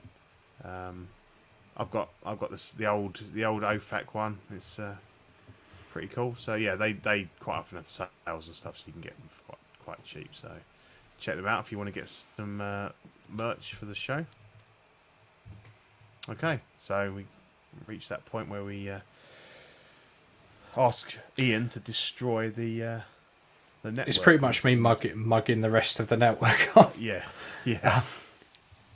So, we have Small Talk, which is the teeny tiny things. There's the Black Series and other stuff that you thought you gave up when you were 12, but they're there. They've got that. Live and Let Dice. Again, it's the great unwashed masses playing board games. I think they're doing Kaplunk next week, so that should be interesting. We've got Collecting Weekly live unboxing with a pair of silk black gloves, which are used for unboxing and masturbating. We've got Collecting Weekly, which is just boring. I wouldn't bother. They record all the time. We got In and Outs of Collecting, which is 101 Ways to Fuck a Statue by putting it in and out of every orifice it has. After Dark, which is just a lot of people sitting back to back wanking, playing stuff like Dribble and Scribble. Very good. OFAC, the pinnacle, the jewel in the crown, the absolute class act. The class act of pure quality and showmanship. That is us. The ring cast, which is all about sticking things up your ring and casting it to the nation. Their next ring cast is November 13th, Saturday. So exactly. He ripped his ring last time, so he's had to allow sufficient time for it to heal before Pete comes back in and destroys it. And then we have Ox plays whatever the fuck they're doing now. That could be playing games, that could be Tetris, that could be Boggle, that could be any bargain basement PC game that you think. Lawn Simulator, I wonder who would play that. These people will play that. So yeah, that's our network. That's us. A collection of people that probably should be committed, that have been given webcams. So yeah. And we just have, on Instagram, we also have Collecting Weekly Clips. So check out our channel. That's basically all the funny bits, all the gaffes and the goofs, and all the inappropriate behaviour that goes on. Most of it probably comes from After Dark. But yeah, some funny stuff on there, so check that out. We don't lower ourselves to such toilet humour and things like that, so we're never on there because we're too high for that. Then they're rare gems. Yeah. It's when we can be asked effectively. Yeah. Cool. So that is pretty much it, Pete. Yeah, that is it. We've gone through masses and masses of third party. But yeah, it's been a good show. I've enjoyed it. Yeah, good chat. Cheers, everybody. Good to have Cheers, you. guys. Yep. And we will be back in 2 weeks' time. So have fun. Yeah, Don't miss us too much. We will be back. See you later. Bye.